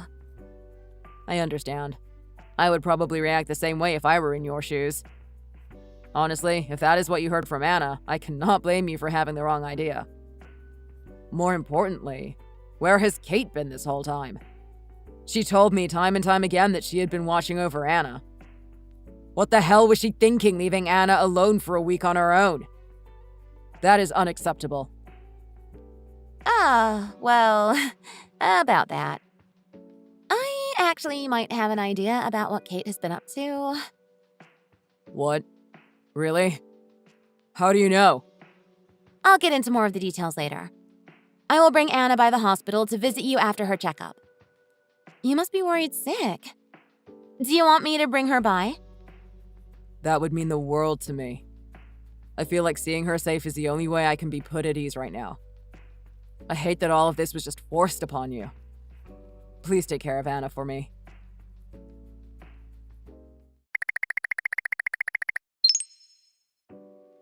Hey, Nick. Sorry. I wasn't able to stop by today after all. I have just been so busy. Do not worry about it. I am doing fine here. You should just go to a hotel or something and blow off some steam when you are done with everything. When I get out of here, you won't be able to do that sort of thing for a while. Why not take it easy and make the most of this time while you can? Huh? What are you talking about? Why do you want me to go to a hotel? You have really been wanting to go to one, haven't you? You even collected pamphlets for various places you wanted to go to. Wanted to make sure you picked the right one, huh? It's not smart to leave that sort of thing just laying around the house, you know. If you are going to cheat on me, don't you think you should put a little more effort into hiding the evidence of it? What is going on? Did something happen? What the hell are you talking about? Aren't you making a pretty big assumption based off of me just having a couple hotel pamphlets in the house? Jumping to conclusions much? I mean, you are still at the hospital, so how would you even know? It's not like you are able to come home. You're right. I didn't find them. Ashley found them in the house when she went to visit. She also found our daughter, who had been abandoned for over a week.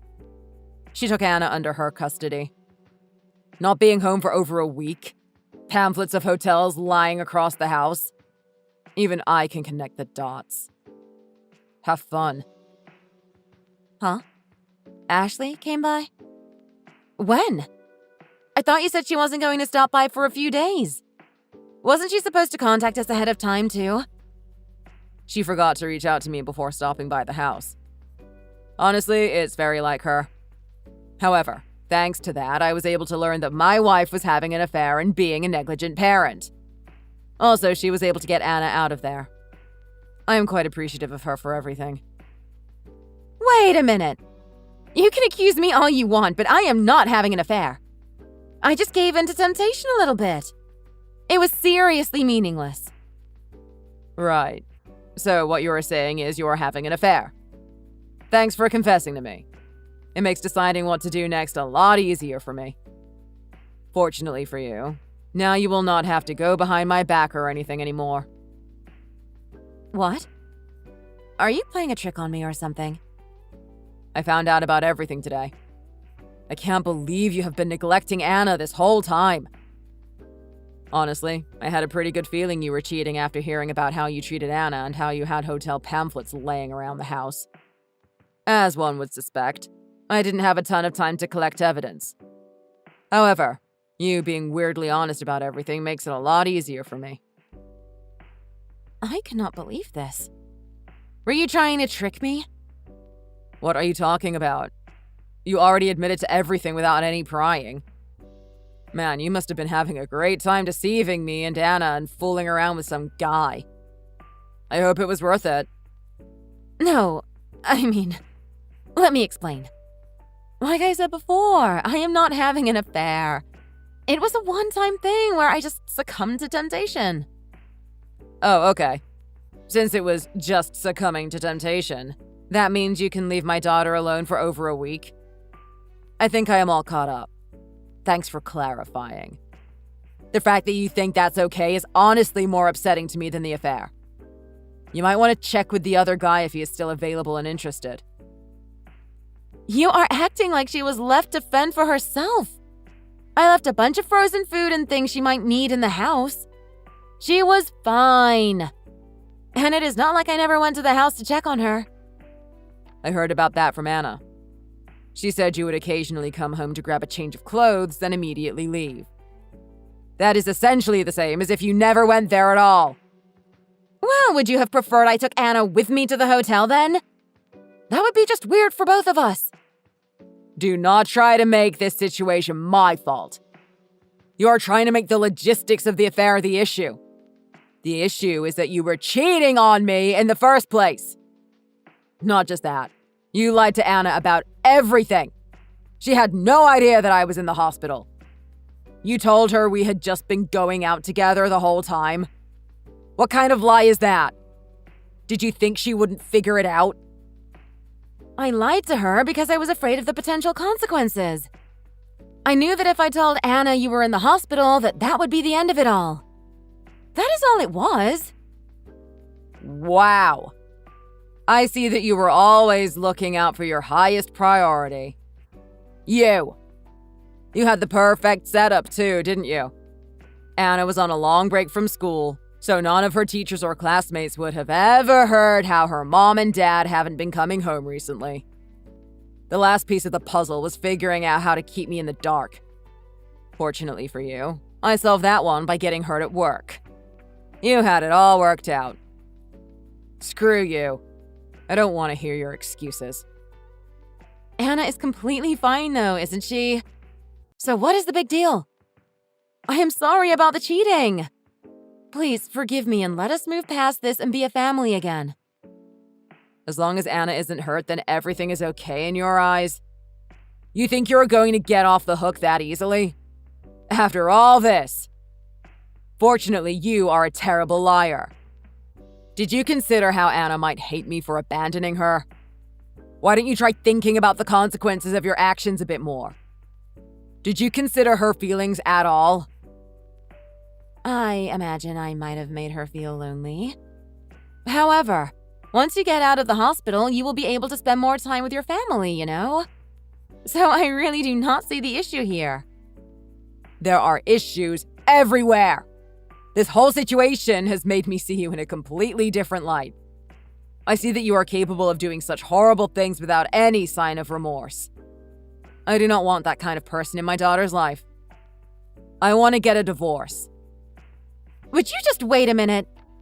I really do not have any feelings for the guy I was with at all.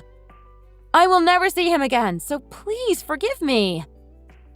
You were able to destroy your family over someone you didn't even care about? That makes you look even worse. How can I ever be confident that you will not try to do something like this again? How can I ever trust you? Just because you regret having an affair does not change the fact that you had one. Anna is still young, okay? How do you think she will react if her parents just suddenly get a divorce? I can't believe you want to put her through that. I feel sorry for her. It's as you said. She is still young.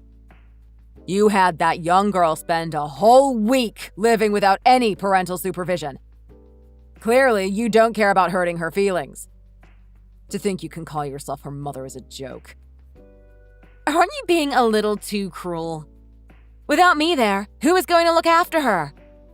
You going to leave her alone like I did when you go on all your business trips?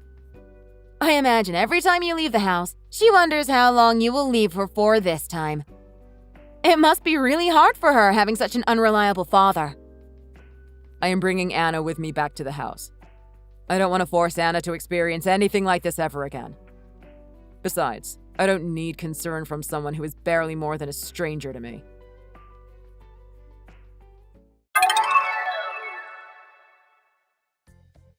After that, me and Kate got a divorce. Since the reason for divorce was partly the affair and partly the situation with Anna, I was able to keep custody of Anna. As Kate had said, she was not serious at all with the guy. It seems they didn't have any further contact after I found out about their affair. I'm looking into legal action against the guy, but honestly, I do not really care about the outcome of all that. Reflecting back on how Kate callously left my daughter alone for over a week so that she could fool around with another guy makes me have absolutely zero regrets about this divorce. Also, my leg was able to heal back to normal in no time.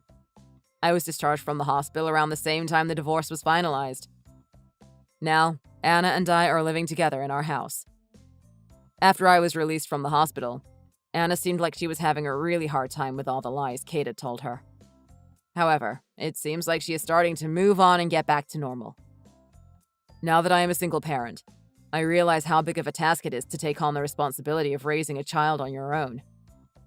However, as a single father, I want to ensure that I take that responsibility seriously and raise her properly. Hey, sis. Long time no talk. You got a moment? It's about Jesse. Can you get a divorce from him? Pretty please. Huh? You contact me for the first time in 5 years and this is what you say? What are you talking about? You guys don't even know each other. Oh, but we do. We were secretly dating behind your back. What the hell? Are you for real right now? I mean, I get how you always wanted whatever I had since we were little, but that's nothing to joke about, you know? I'm not joking. I want to take him from you for good. I mean, you get why he's such a knockout, right? He's a high-earning businessman. I really trust in your choice. And I really want him for myself now. So can you get a divorce, please? Thanks. Well, it's your lucky day, Sam. I actually just turned in the divorce papers right now. What? Really? For real? For real? We were already considering getting a divorce for a while now. But the reason didn't have anything to do with you. Nevertheless, if you guys are getting together, then I know it's just going to be mayhem. So just do whatever you want and leave me out of it. I'm so done with him now. Other than that, I don't give two shits what you guys do. Oh, for real? You're the best! Just saying, Don't bother asking me for the reasons for the divorce. I don't want to even think about our marriage anymore. Jesse can tell you everything. Nah, Jesse's so sweet. He was preparing everything for us to finally be together. My little love bug. So this is what it's like to really be loved. I'm so lucky to have found him. Thank you so much for the connection. Sorry you're losing your happy marriage to me, but I think I've really found the love of my life now. All thanks to you. It's okay. There was nothing happy about my marriage anyway. Just do whatever you want with him and leave me alone for good. He's all yours. Oh, wow. What's up with your attitude? Jeez. Oh, I get it. You're just being a jealous, shallow loser pretending to be okay because your little sister ended up winning the heart of the man of your dreams. Huh? No, that's so funny. Whatever. Think whatever you want. I'm going out now. Bye. Yeah. Thanks for the divorce anyways. I'll live happily ever after in place of you.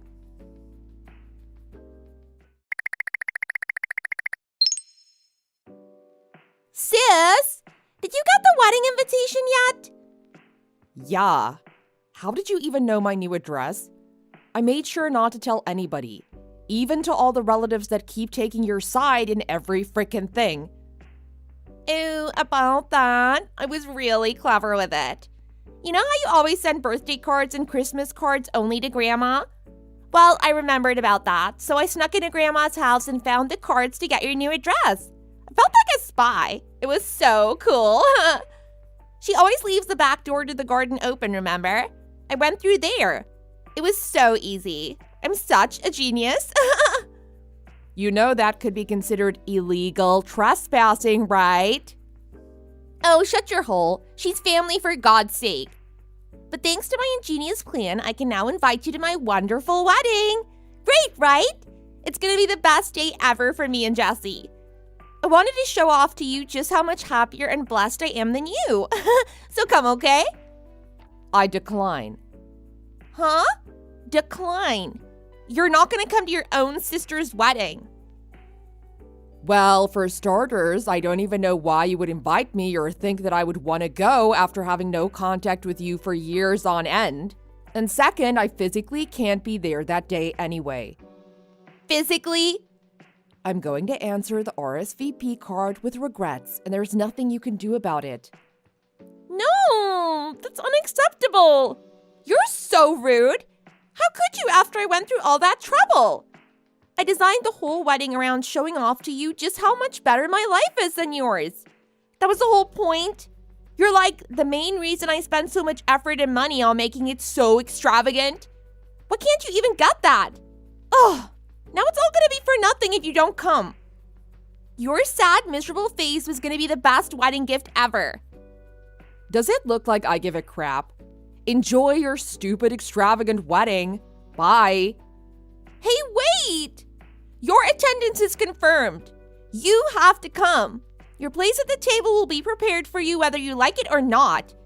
If you don't want to embarrass yourself by leaving it open, then you have to come. No excuses.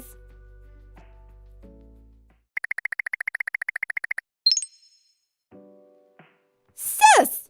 Where the heck are you? You promised to come. You're such a freaking loser. You're embarrassing me. Hurry up. Where the heck are you? I went through all the trouble of preparing a place for you at my own wedding. You should have been honored to come. Now it's all gonna go to waste. You better at least Venmo me $10,000 as my wedding gift. You coward. I mean, come on. How much of a butthole can you really be?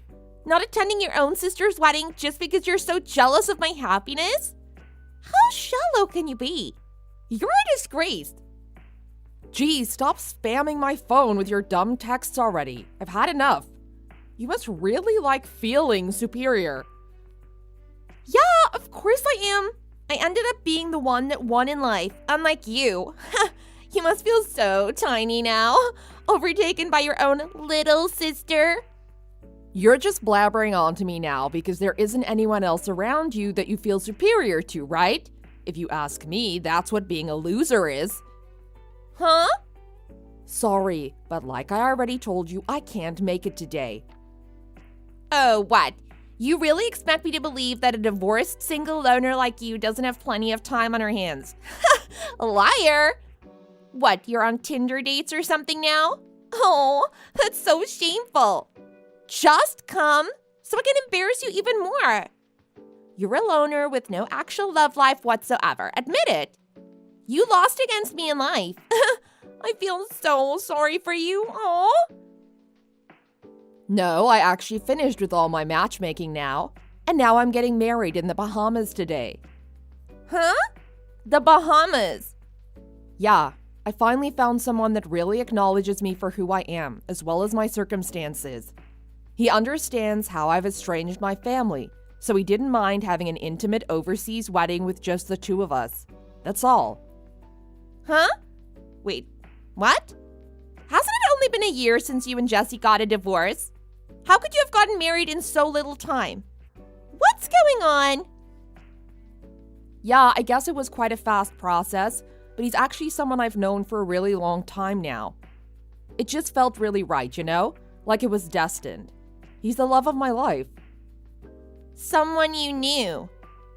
Oh, you know him really well as well. What? Who? Hurry up and tell me. I thought I already stole the love of your life from you. It's Kyle. Huh? The Kyle. Yeah, the Kyle that used to live near us during our childhood. We met by coincidence when I moved to my new apartment after getting the divorce. He happened to live in the room right next to me. It was like a fairy tale, and today is our happily ever after. What? Huh? Oh my god, you're kidding me, right? What kind of a happily ever after can you possibly get from him? He's a hobo. Oh, excuse me? Oh my god, sucked in. You didn't even know? He's stinking poor. You guys must have spent everything on this fancy wedding. You guys are going straight to being homeless after this. Oh, this is the best day ever. I've never laughed so loud. I'm sorry. Kyle's poor? Yeah. How didn't you even know? He was raised by a single mom, remember? Without a father to bring in, actual income. He used to even wear the same exact clothes every single day. They were the poorest family ever. It was hilarious. How can you not even remember any of this? Oh, worst mistake of your life. Oh, I get it now. He's the only guy left that would even marry you now that you're a divorcee with no good prospects about you at all. Oh, how unlucky of you. What the heck are you going on about? Kyle wasn't raised by a single mother. He's the son of the president of AA Inc., and he's its next successor. Huh? Oh, come on. AA Inc. The AA Inc. Where Jesse works. Yeah. I never told you myself, but I used to work there as well. I was Jesse's supervisor until the divorce conundrum happened. I mean, I could have fired him if I wanted to, but it just made me sick to work at the same place I met him.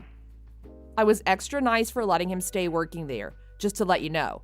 He didn't tell you? Well, I've never heard of any of that. But that would mean you earned more than him. What? Why didn't you tell me? I never knew. Well, anyway, Kyle's dad used to always be abroad to expand the business. Kyle and his mother were meant to go live overseas with him, but they decided to stay because Kyle's mother preferred to live close to her parents. Apparently, Kyle's grandmother was really ill at the time and needed special care, so this resulted in them living separately with his father for quite some time. Maybe this is why you misinterpreted that he didn't have a father, perhaps? Then, why did he have no clothes at all? You saw it. He always wore the same outfit. The white t-shirt and the black pants. Remember? How do you explain that? They were poor for sure.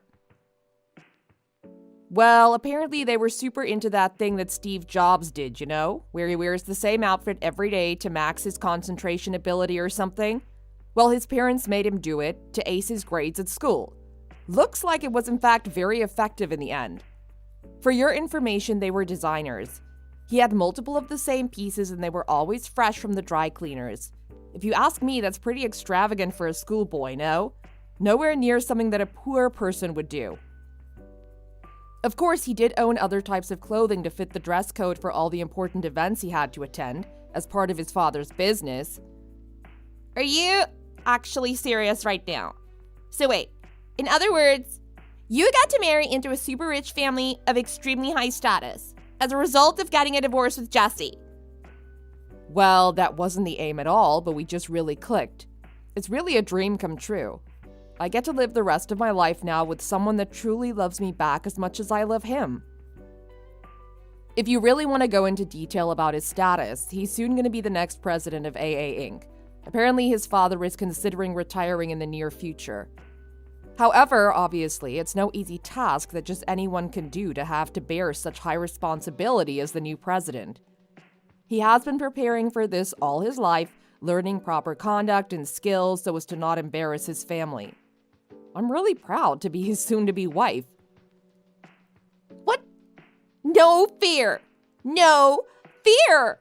I already signed the registration form with Jesse! Oh, what's wrong? I thought you were really happy with getting married to Jesse. But Kyle is way richer than Jesse. It's obviously better to get married to him than Jesse. No fear! I'm his childhood friend too. I should have got the chance too. That's it. We gotta switch now. Before you get married today. Switch partners with me now. No excuses. Now! You can take your stupid Jesse back. Ew, no. What? You should be ecstatic. I'm giving you back the husband you used to have. You should thank me for being nice. Why the heck would I take back someone who pleaded with me to get a divorce because he got another woman pregnant? He cheated on me behind my back. Twice, by the looks of it. Obviously, my heart has left him long ago. No way I want him back. Yuck. Huh? Pregnant? Of course, I didn't want to believe it at first, but then his secret lover came busting into my house the very next day to break my marriage by force. So, of course, I divorced him. What? What are you talking about? I'm not pregnant. What do you mean she came to your house? Who's she? What? Don't tell me. You never asked Jesse the reason of the divorce. You did, didn't you? Huh? I mean, I did, but he just said that the love died or something along those lines. He never mentioned another woman. Oh, wow. I should have known. He diverted the question, didn't he? Well, okay, I'll tell you the gist of what really happened in place of him then. First, Jesse made a pass at a newbie where we worked even though we'd just gotten married. He tricked her to think that he was single and he got her pregnant. By the time the newbie found out she was pregnant, it was too late and she was against the idea of abortion. So because of this, discussions for a divorce soon arose. I was disgusted by him, so it wasn't a difficult decision for me. I thought that at the very least, Jesse and the newbie would get happily married after everything. But when her relatives found out about how the pregnancy came to be, they were also extremely disgusted by Jesse and banned their marriage for good. Seemed like he tried to hide the fact that he cheated until the wedding was over, but I guess it was to no avail. But he ended up having to pay for the whole pregnancy as well as child support, especially because she was still in college and her parents cut her off when they heard about her situation. Side note, she gave birth to twins, so he pays double the amount every month, even until now, which comes to about $10,000 a month, was it?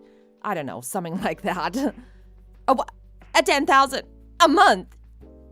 Of course, I've already gotten my divorce settlement, so it has nothing to do with me anymore. That was a whole other disaster, but I won't get into that. So, after all this mess was finally done with, we finally got the divorce ready to be finalized. We'd signed the papers and said our goodbyes for good. And just when I thought I'd never have to hear that scum's name ever again, you started sending me messages boasting about being his new secret girlfriend. I admit I was really flabbergasted, but moreover, I was just so done with him that I didn't really care about anything to do with him anymore. But it did come as a surprise to know that he was already cheating on the mother of his children so soon. Well, who am I kidding? Maybe I should have seen it coming knowing his toxic habit of cheating. Well, that's the gist of it, I guess. Happy? never heard such nonsense. You're lying to make me feel bad on my own wedding day, you evil psycho. Well, whatever you believe, there's no way of you avoiding the facts. Why don't you just ask him if you don't believe me? If it was true, he would have told me everything way before today. I'm his one and only. He said so. The only reason he wouldn't have told me is if it was a lie. But if I knew all of that, I would never have decided to get married to him. My life, it's gonna be another failure. I mentioned before, didn't I, that you weren't the reason for the divorce. I also advised you to ask him for the exact reasons of our divorce. It's not my fault if you cry to me about it now. But it's your fault, and yours only for being in this mess now.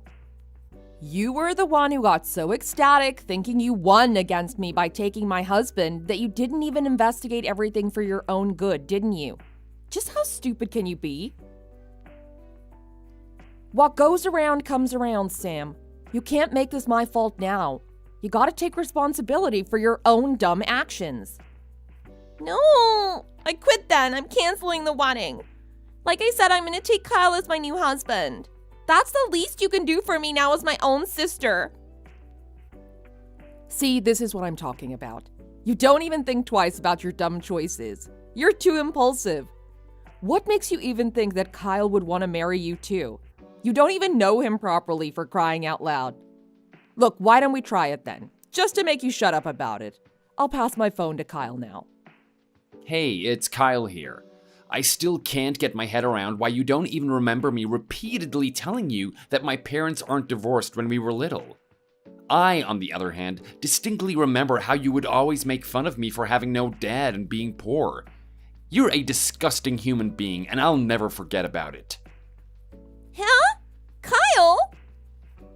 Why the hell do you think I'd marry a psycho like you? Hell to the no. That's all he has to say, apparently. You can't be too dumb not to get it now, right? Huh? That's not fair.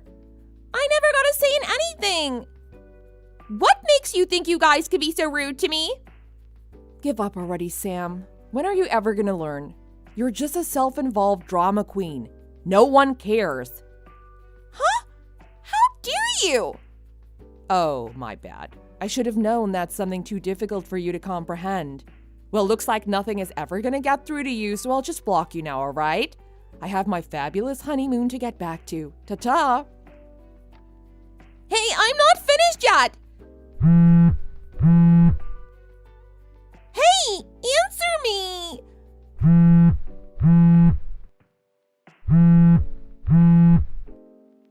No fair!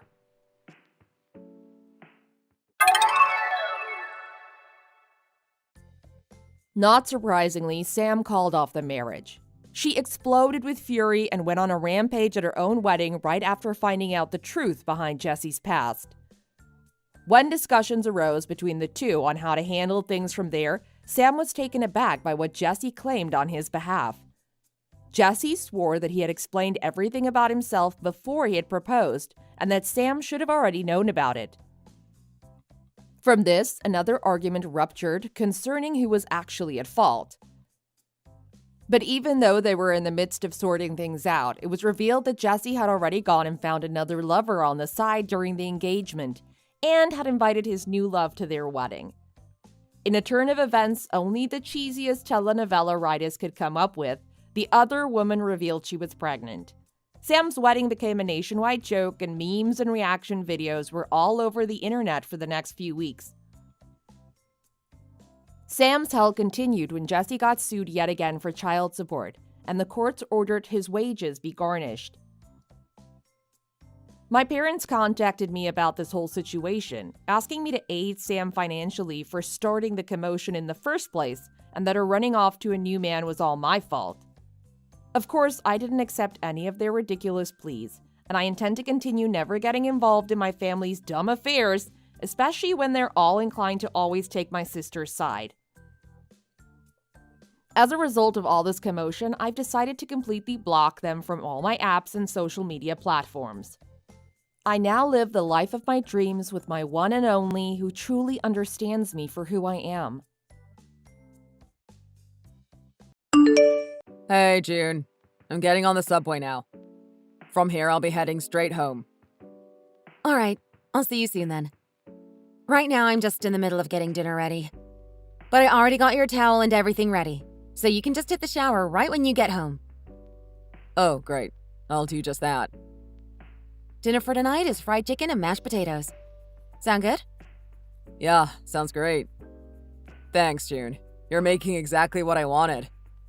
Just thinking about your delicious fried chicken is enough to melt all the frustrations of the day away. Well, that's just great to hear. I can't wait to get home. I'll get to take a nice hot shower and then eat my favorite food. Seriously, just the best way to end the day. Aw, you're being too much. By the way, do you remember that thing that I've been asking for? Thing you asked for? Sorry, I don't remember. Was there something that you wanted? Come on, Tom. Please try to remember. It doesn't have to be that much. But can you help out with cleaning the house a bit? Oh, you were talking about that? June, honey. Last time we talked about this, I thought we already came to a conclusion. We already talked about how since you're only working part-time, that you get home much earlier than I do. Not only that, but unlike me, you're working a pretty easygoing gig at the bookstore. So me needing to do any extra work around the house was unnecessary. That was just something that you decided on your own, Tom. I didn't agree to anything like that. And I'm definitely not satisfied with the conclusion that you came to. You're also saying that working at the bookstore is some easygoing job, but that's just simply not true. Not an easygoing job? Come on, June. It can't be that bad. I mean, it's just a bookstore, right? Not even a popular one at that. Most days, there are barely any customers, right? How bad could it possibly get? The way that I see it, it's a really easy job. All right. I can see how it might look like it's easy at first glance, but it's really not like that. There are so many extra things that you have to do in the back, and there is barely any time for a break. Every day you have to carry boxes full of books from one point to the next. You end up getting quite a workout. There are plenty of people that are getting lower back trouble just from having to carry around so much all the time. All right, but still, carrying around some books doesn't make the job that hard. I, myself, have to do tons of desk work every day. But I have to work for 8 straight hours. There's a difference there. Okay, but do you know how long I actually work for?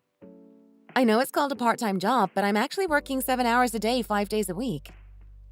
The difference in the amount of hours between an average 40 hours a week full-time job and my 35 hours a week part-time job is hardly worth mentioning.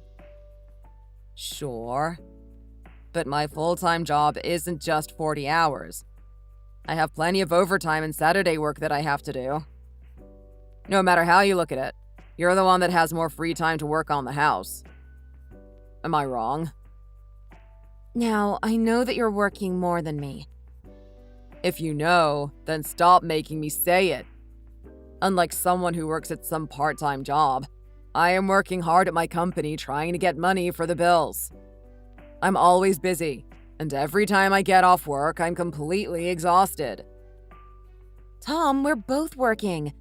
Maybe not the same amount of hours, but I too get pretty worn out after coming home from work.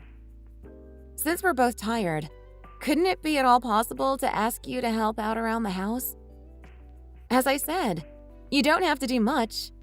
Just a little bit would really go a long way. Now, June, the work that I bring myself to do every day, slaving myself at the office, all of that is to put food on the table and pay the bills. Are you telling me that after working so hard for us to have the money to survive, that you want me to work even more at home? If I'm going to be forced to work on cleaning the house when I get home, what was the point of even getting married? Working on the house and making sure it's clean. That's the role of the wife. That's what we agreed upon when we got married. So, telling me that you can't handle the duties of a wife is akin to saying that you don't want to be a wife anymore. Is that it? I didn't mean it in that way at all. But, all right, Tom. I get it. I'll do my best and work on the house by myself. Great. Now, come on, June. Don't go out of your way to try and complain about things that are already working the way they are. You know that working at a proper job, I work at least twice as hard as you do, right? You also know that I am doing all this work just to make sure that we have food on our table and a roof over our heads. So, after a long day of work, please don't come to me with complaints like this. It'll just make me frustrated.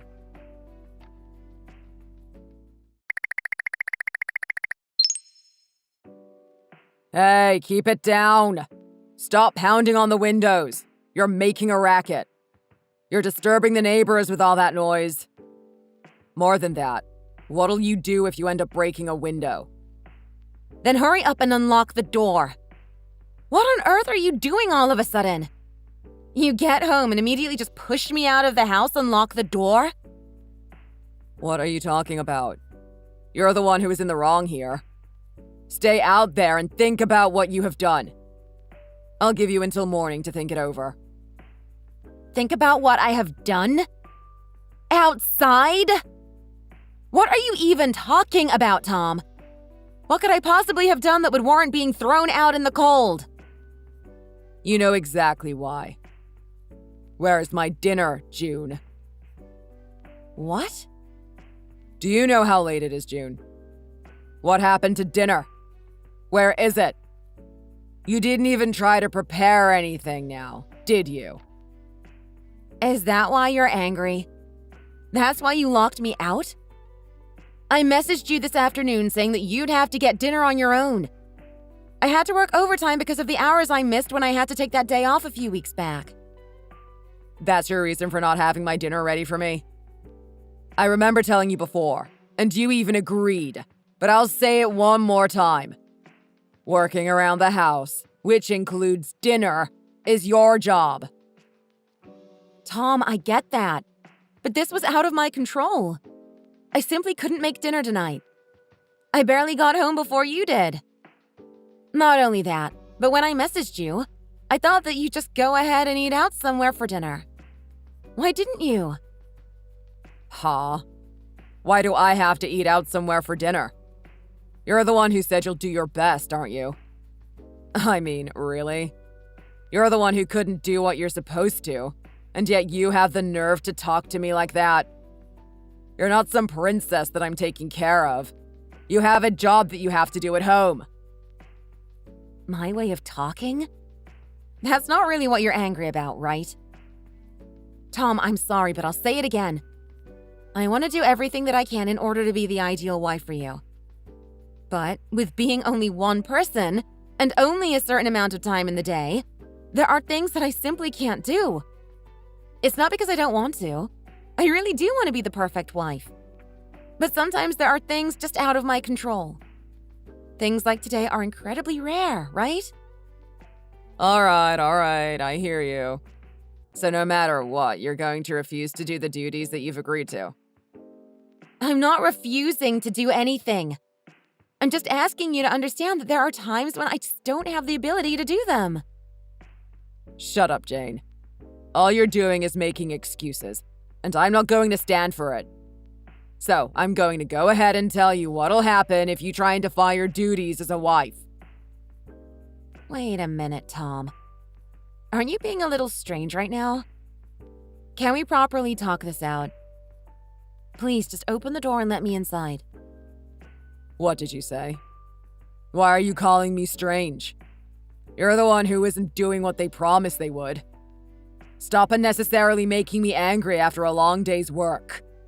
I'm already exhausted as it is. If you're talking about being exhausted, I'm tired too, Tom. I already told you, you're in no way near the same degree as I am. I have to work at a proper job, not some bookstore. How many times do I have to tell you? You were just being lazy and had decided to skip out on doing what you were supposed to.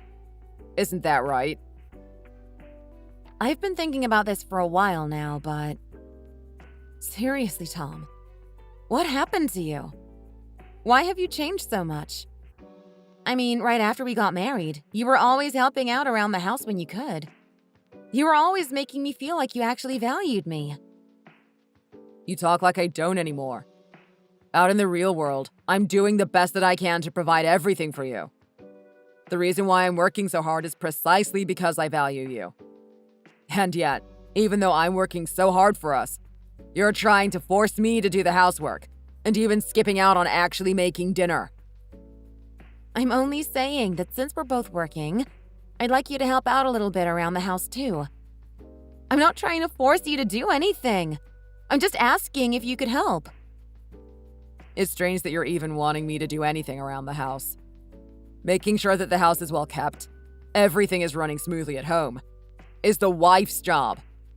That means you, honey. All the other guys I know are not forced to do any housework. That's just the way things are supposed to be. It's supposed to be like that, yet you are talking to me like I don't value you. To me, it's actually you who doesn't value me anymore. Tom, come on. Why do you have to say that?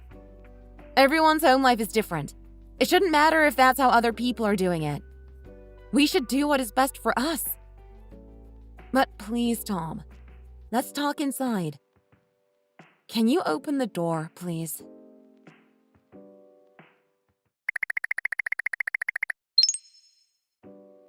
So, June, have you finally thought over what you've done? I'm going for another drink, so you still have some time to think it over. Make sure to think over it long and hard while I'm out. I'm not coming back for someone who isn't actually apologetic. But I'll make sure to come back before too long. So when I get back, I would suggest that you start begging me to let you in. Tom, where are you right now? I found your mother out on the veranda. What? What are you talking about, June? What do you mean you found my mom on the veranda? I mean exactly what I said. I found your mother outside our home on the veranda. Hey, stop it, June. You're just spouting nonsense. What are you doing? Trying to confuse me or something? It's you who's on the veranda, right? What do you think you're doing? Do you think making up these weird stories will get me to come back and forgive you so easily? Tom, I'm at the hospital right now. I'm with your sister and her husband. We are looking after your mother as we speak. Wait, what? Seriously, what are you talking about, June? Your sister called me a little while ago, asking where your mother was. She was supposed to just stop by our house for a little bit, but she never ended up coming back. She got worried and ended up calling me, asking if I knew where your mother was. Your mother forgot her phone when she left the house, so your sister had no way of contacting her. Aw. Your sister says that she wanted to bring us some of her homemade cooking. As you know, I gave her a spare key to the house, so she shouldn't have had any trouble getting in. Apparently, she said that she was just going to enter the house and then leave it for us to enjoy. Wait, so you're telling me the person that was on the veranda wasn't you? No, it was your mother! When she arrived at our house, it had just started to rain. So she decided to try and help out and put some of the tools that were out back into the shed. But while she was out there getting the tools, the door was locked and she couldn't get back in. It was you, wasn't it? You're the one who locked her out. No, you're lying. I'm not lying. Your sister was concerned, so she decided to come by our house and see if she could find her. She came around the house, but couldn't get into the back. She said she saw something on the veranda, so I left work early to check. When I arrived, I found your mom. So, wait, you're saying... What happened to her? It's cold today, and it's been raining ever since she arrived at our house. When I found her, she was frozen cold and couldn't even move. I called the ambulance as soon as I could, and she was rushed to the hospital. Wow, okay. So that means she's alright, right? She's surviving. But if we were any later in finding her, it could have turned out much worse. Tom, it's the middle of winter! You know that? It's cold enough to catch hypothermia in the daytime, let alone at night in the rain. What were you thinking? Your first message is, What was that about? Think over what I have done while you're out for another drink? What did I do to make you say something like that? I mean, when I came back, the house was a complete mess. Thoughts of you skipping out on the housework came racing through my head, and, well, I saw someone who I thought was you through the curtains on the veranda. I thought it would be good for you to think it over, so I locked the door. Tom, do you know what you have done? You have put your own mother's life in danger. But how was I supposed to know it was my mom? I thought you were just lazing about the house, not doing what you were supposed to, leaving everything in disarray. Are you kidding me right now, Tom? Are you seriously saying that if it was me, that you'd think it would be okay to do what you did? On a day like this, how could you possibly not know that it's dangerous for someone to be out in the freezing rain for so long? But you skipping out on chores is also wrong. If you were always properly doing them, I would never have ended up doing this. The fact that during a time such as this, you refuse to show even a hint of guilt or remorse, but instead sticking to your backward way of thinking is just dumbfounding. You're still talking about house chores? Your mother's life was in danger. It's because you're putting all the blame onto me. You know perfectly well this isn't all my fault. Wow. Tom, just stop. I can see whatever I say isn't going to get through to you. Honestly, I don't even want to try and get through to you anymore. I can't stand being around you anymore. I'm done, Tom. You're done? What do you mean by that? I want a divorce. What? You want a divorce? How did you come to that all of a sudden? How could I not come to that conclusion? I can't handle any more of your backward, chauvinistic ideals. Whether or not you had mistaken her for me, you had locked your own mother out in the freezing rain. But even after finding out about what you had done, you don't think you're wrong in the slightest. I just can't handle being with someone like that. Now, wait a minute, June. I know that I got carried away, but this happened because you didn't actually do what you were supposed to. You never kept your promises. You're still spouting that nonsense? That's exactly why I am telling you I want a divorce. I can't be with someone who would do such things. Punish people who don't agree with what you have to say. Time and time again, locking me outside. You've been completely out of line for too long, Tom. I might as well tell you now, but I've already made preparations for a divorce, even before the events of today. I've also already spoken with my lawyer about how to properly proceed. Lawyer? Why are you suddenly mentioning about a lawyer? Proceed with what? How do you not understand? To proceed with the divorce. I'll talk to you about the divorce and the settlement some other day. If you have any other complaints or things you want to say, tell it to me then. However, I am not going to be setting another foot in that house. Wait a minute, June. Please, wait. Are you being serious right now? All this talk about a divorce is just a lie, right? If we get a divorce, what's going to happen to me? Like I would know? But really, the wife that doesn't value you at all is finally getting out of your life. Isn't that just great? From now on, you can focus on having a nice, happy, wife-free life. Wait, stop, June. You've got me all wrong. I never said any of that out of malice. I don't actually think that you don't value me. Come on, please come home. We'll discuss it together. Please, I'll apologize too. If you want, I'll beg for forgiveness. Just please come back. No, absolutely not. Your apologies don't mean anything. They have no value. This is all completely your fault. So take the rest of your life to think it over.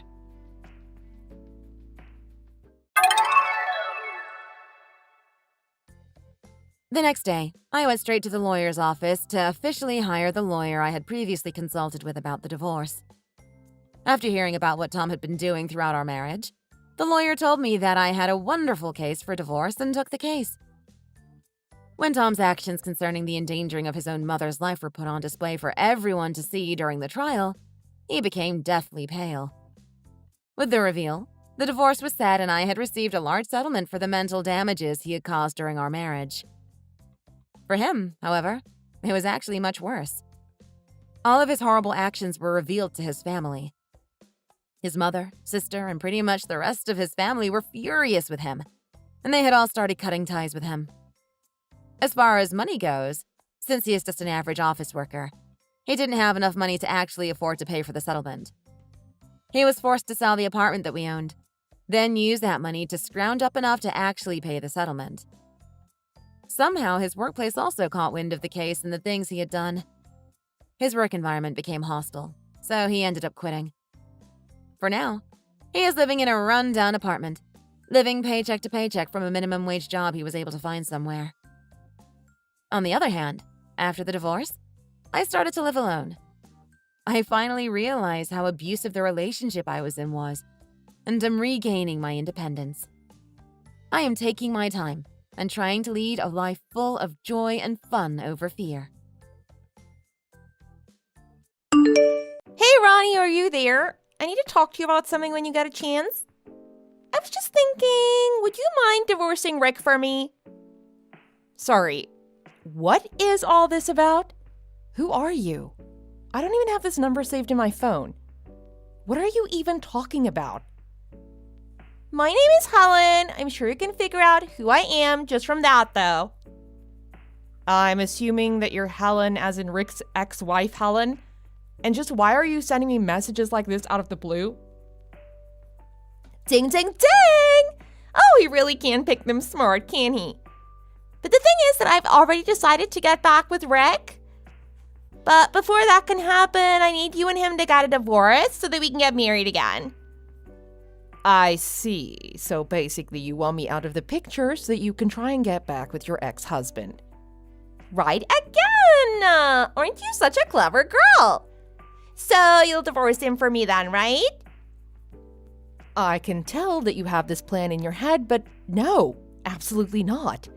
Heck, I don't even know if you actually are Rick's ex-wife. You could just be totally lying to me. What? Don't you believe me? What would I have to gain telling you a silly little lie like that? Well, think about it. Did you really expect to just be able to message me this stuff, have me say, okay, sure, I'll divorce him, and be done with it? Besides, Rick told me the whole reason you two split up in the first place was because you cheated on him so many times. Have you talked to Rick about this at all? Does he feel the same way about you as you do him? Oh, I see what you're saying. You really do seem to be a lot more cleverer than I gave you credit for. But I'm afraid that there are many things about your husband that you still don't know. Well, has anything I've said so far been wrong? Because if not, then I have no idea where you're coming up with the thought that he would ever in a million years want to get married to you again. Here's the thing about Rick. Maybe it was just because he knew that he could never do better than me, but he actually never wanted to get divorced in spite of all my affairs. The truth is, it was his parents that made him leave me. They're both really strict people who care about their family image a lot. I guess they were worried about what kind of effect staying with me would have on them. They told Rick that he needed to leave me right away and squeeze as much alimony from me as he could in the process. Yeah, that makes sense. That's probably what I would do too. But actually, it was right around the time that I started seeing a really wealthy CEO. We were even talking about marriage while I was still with Rick. So by the time we were getting our divorce, it was perfect because I'd already found another man who could give me much more than Rick ever could. I see. I still have a lot of questions that I wanted to ask, but honestly, you more or less confirmed a lot for me right there. What are you talking about? Well, okay then, I guess I'll ask one more thing. You and Rick got divorced around 6 years ago now, right? That's right. Who knows, it might even be a little longer since then, actually. And the only reason you divorced him, according to you, is because you found someone who made more money than him. So then why, 6 years later, are you trying to get back with him? Well, that should be obvious, shouldn't it? Rick is rich now. He is. You mean in, like, life experience? Oh, please, don't play dumb with me. I already know all about it. I already knew that Rick's father started up his own business about 5 years ago and that it was a big success. I also know that about a year ago he got sick and had to step down as CEO. So for a bit over a year now, Rick has been running his father's company and has been super wealthy. Oh, I see. And I still don't see the point that you're trying to make here. And I'm gonna marry him again now that he's a CEO.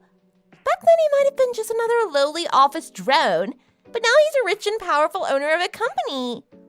I can't wait to be living a life with that kind of money behind me. I mean, that's really what happened, right? Okay, so then just to confirm, you divorced and are now seeking to remarry Rick, all because of how much money he makes. I don't care how you try and twist my words. The fact is that Rick is and always has been mine. And now that I've decided it's time for me to take him back, I need you out of the way, understand? Don't worry, I'm sure you can get plenty money out of Rick in the divorce, so just go and divorce him already.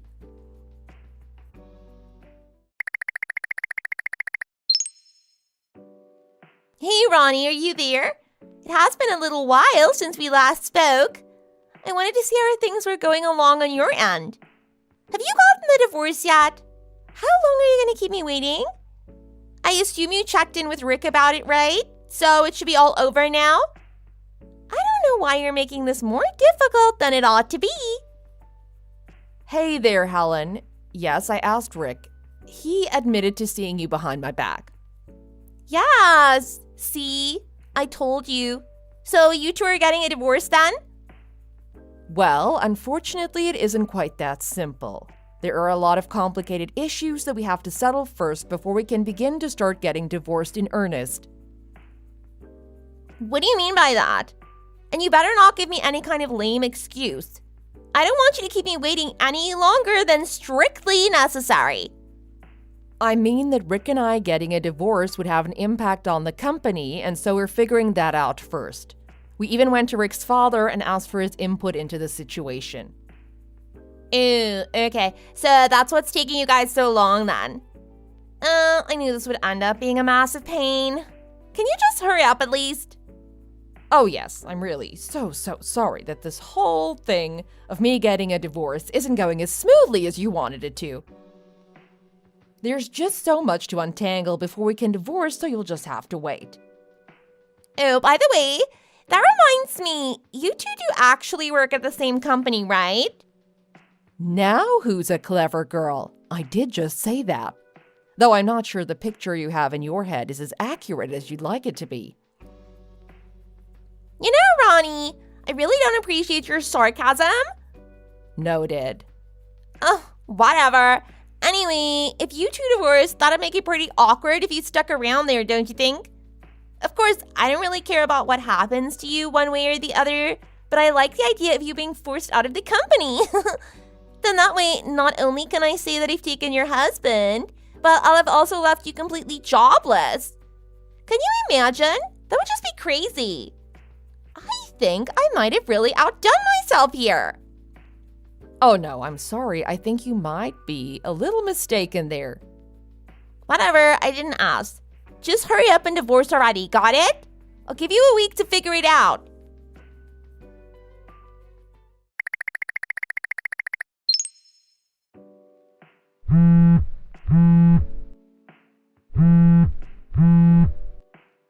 Hey, Ronnie, pick up the phone when I call you. Don't ignore me.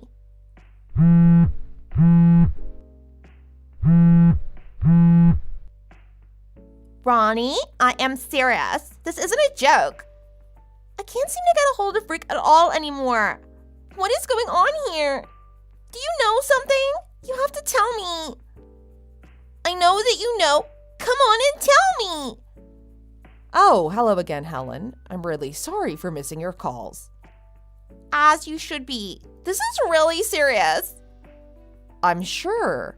I'm just still working and didn't have time to pick up. Now, what is this about not being able to reach Rick? Well, that's just it. I don't know what happened.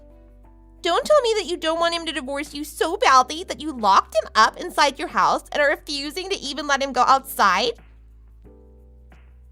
Wow, that was surprisingly spot on. You are? Seriously? No, of course not. But I'm pretty sure his parents told him to cut you off if he wants any chance at staying in their good graces. Why is this becoming so much more difficult than I thought? And why won't you two just get divorced already? What were you even talking about when you said your divorce would affect the company? I mean, who are you anyways? You are probably a nobody there. Just another faceless worker that could be replaced at the snap of Rick's fingers.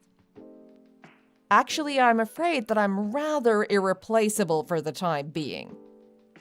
Wow. You must really think that the universe revolves around you or something, huh? Oh, by the way, Helen, you work at Sonic Industries, don't you? Yeah, that's right. I've been there for about 6 months. But I don't see what this has to do with anything. I just want to quit so that I can marry Rick and be a trophy wife. What, did you stalk me a little or something? So, then you know all about Titus Core. Yeah, of course I do. You're talking about the company Rick runs after all. Your soon-to-be former company. So then you know that Sonic and Titus, as companies, work very closely together on a lot of projects, yes? Yeah. This is all old news to me. But if you must know, it was all thanks to my job at Sonic that I was able to visit Titus and reconnect with Rick. Oh, is that how it happened? Well, it does certainly match up with what Rick told me about how you two met. Well, good. So then does that mean that you'll finally get divorced? Because the faster you do, the faster the two of us will be able to marry, and then I can finally just live in the lap of luxury. Well, even though you seem to think you know a lot about Titus, I think you might be missing some key information. What are you talking about? Information like what? So you really have no idea what I'm talking about? I really don't. I think you're just a sore loser. Okay, then. I'll ask just to make sure. Who is the current CEO of Titus? Well, it's Rick, of course. I see. Is that your final answer? What do you mean? Of course it is. He's the boss. It's the only answer. I'm afraid that is incorrect. The CEO of Titus is in fact not Rick. What are you talking about? And since Titus is such a close partner of Sonic's, I recommend you learn this well. You're crazy. Of course Rick is the CEO. You don't know what you're talking about. He's the son of the company's founder. When his dad stepped down, Rick took over. It's just that simple. You just don't want to give up your place as the wife of a CEO, huh? That is why you're trying to trick me with all these lies. God, that's just pathetic. You are a sad, sad person. Well then, I'm afraid that the two of you are probably going to get fired then. Keep dreaming.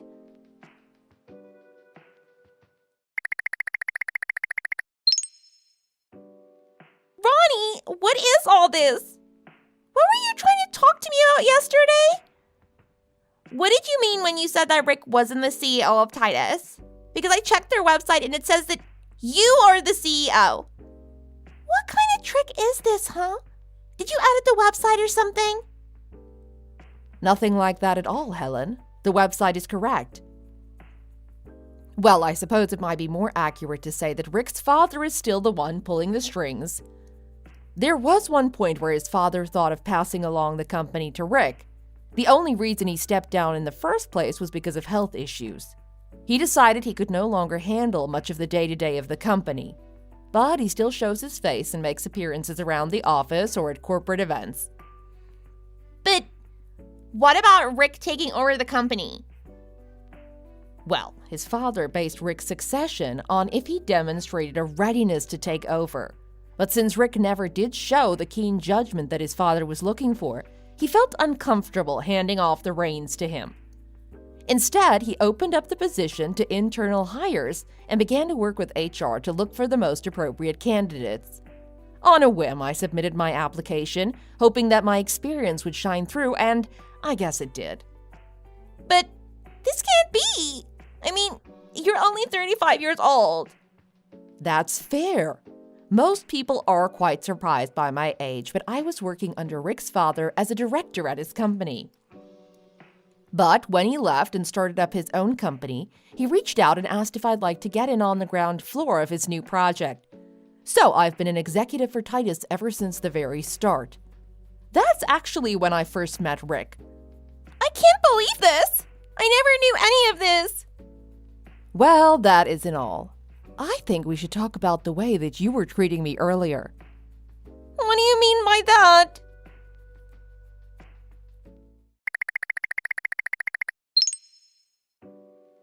This can't be happening. This is a nightmare. How did I end up getting fired? This doesn't make any sense. Ah, I see you had a chance to talk to your boss, yes? If it is any consolation, Rick has also been let go of his position here at Titus. What? But why? What did we do? Oh, please, don't act like you couldn't see this coming. You two were billing your dates as business meetings between our two companies. Rick even charged some of your hotel rooms to the company, thinking no one would bother to check. What? He did? I had no idea. Funny, because your president told me you were doing the exact same thing. Or you would always take business trips as an opportunity to have an all-expenses-paid luxury vacation. No, it isn't true. That isn't how it happened. Don't bother lying. We have all of the receipts and we have dashcam video from the company car. So then, you have video proof. That's right. And now let me say something to you on a more personal note. You and Rick will be hearing from my lawyers regarding your affair. You're going to sue me? That's right. And since both you and Rick have lost your jobs, I'm afraid that you won't be able to call on him to help you pay for what you'll owe. You'll have to pay it all yourself. No, you can't, please. I'm begging you. You have to show me a little pity. I don't have anything left. I don't even have a job. Forgive me. You can have Rick. I don't even want him anymore. Well, that makes two of us, Helen. You can't be serious about this, right? Please. I didn't even do anything wrong. How can you be so cruel? Goodbye for now. You'll be hearing from my lawyers very soon. I'm sure of it.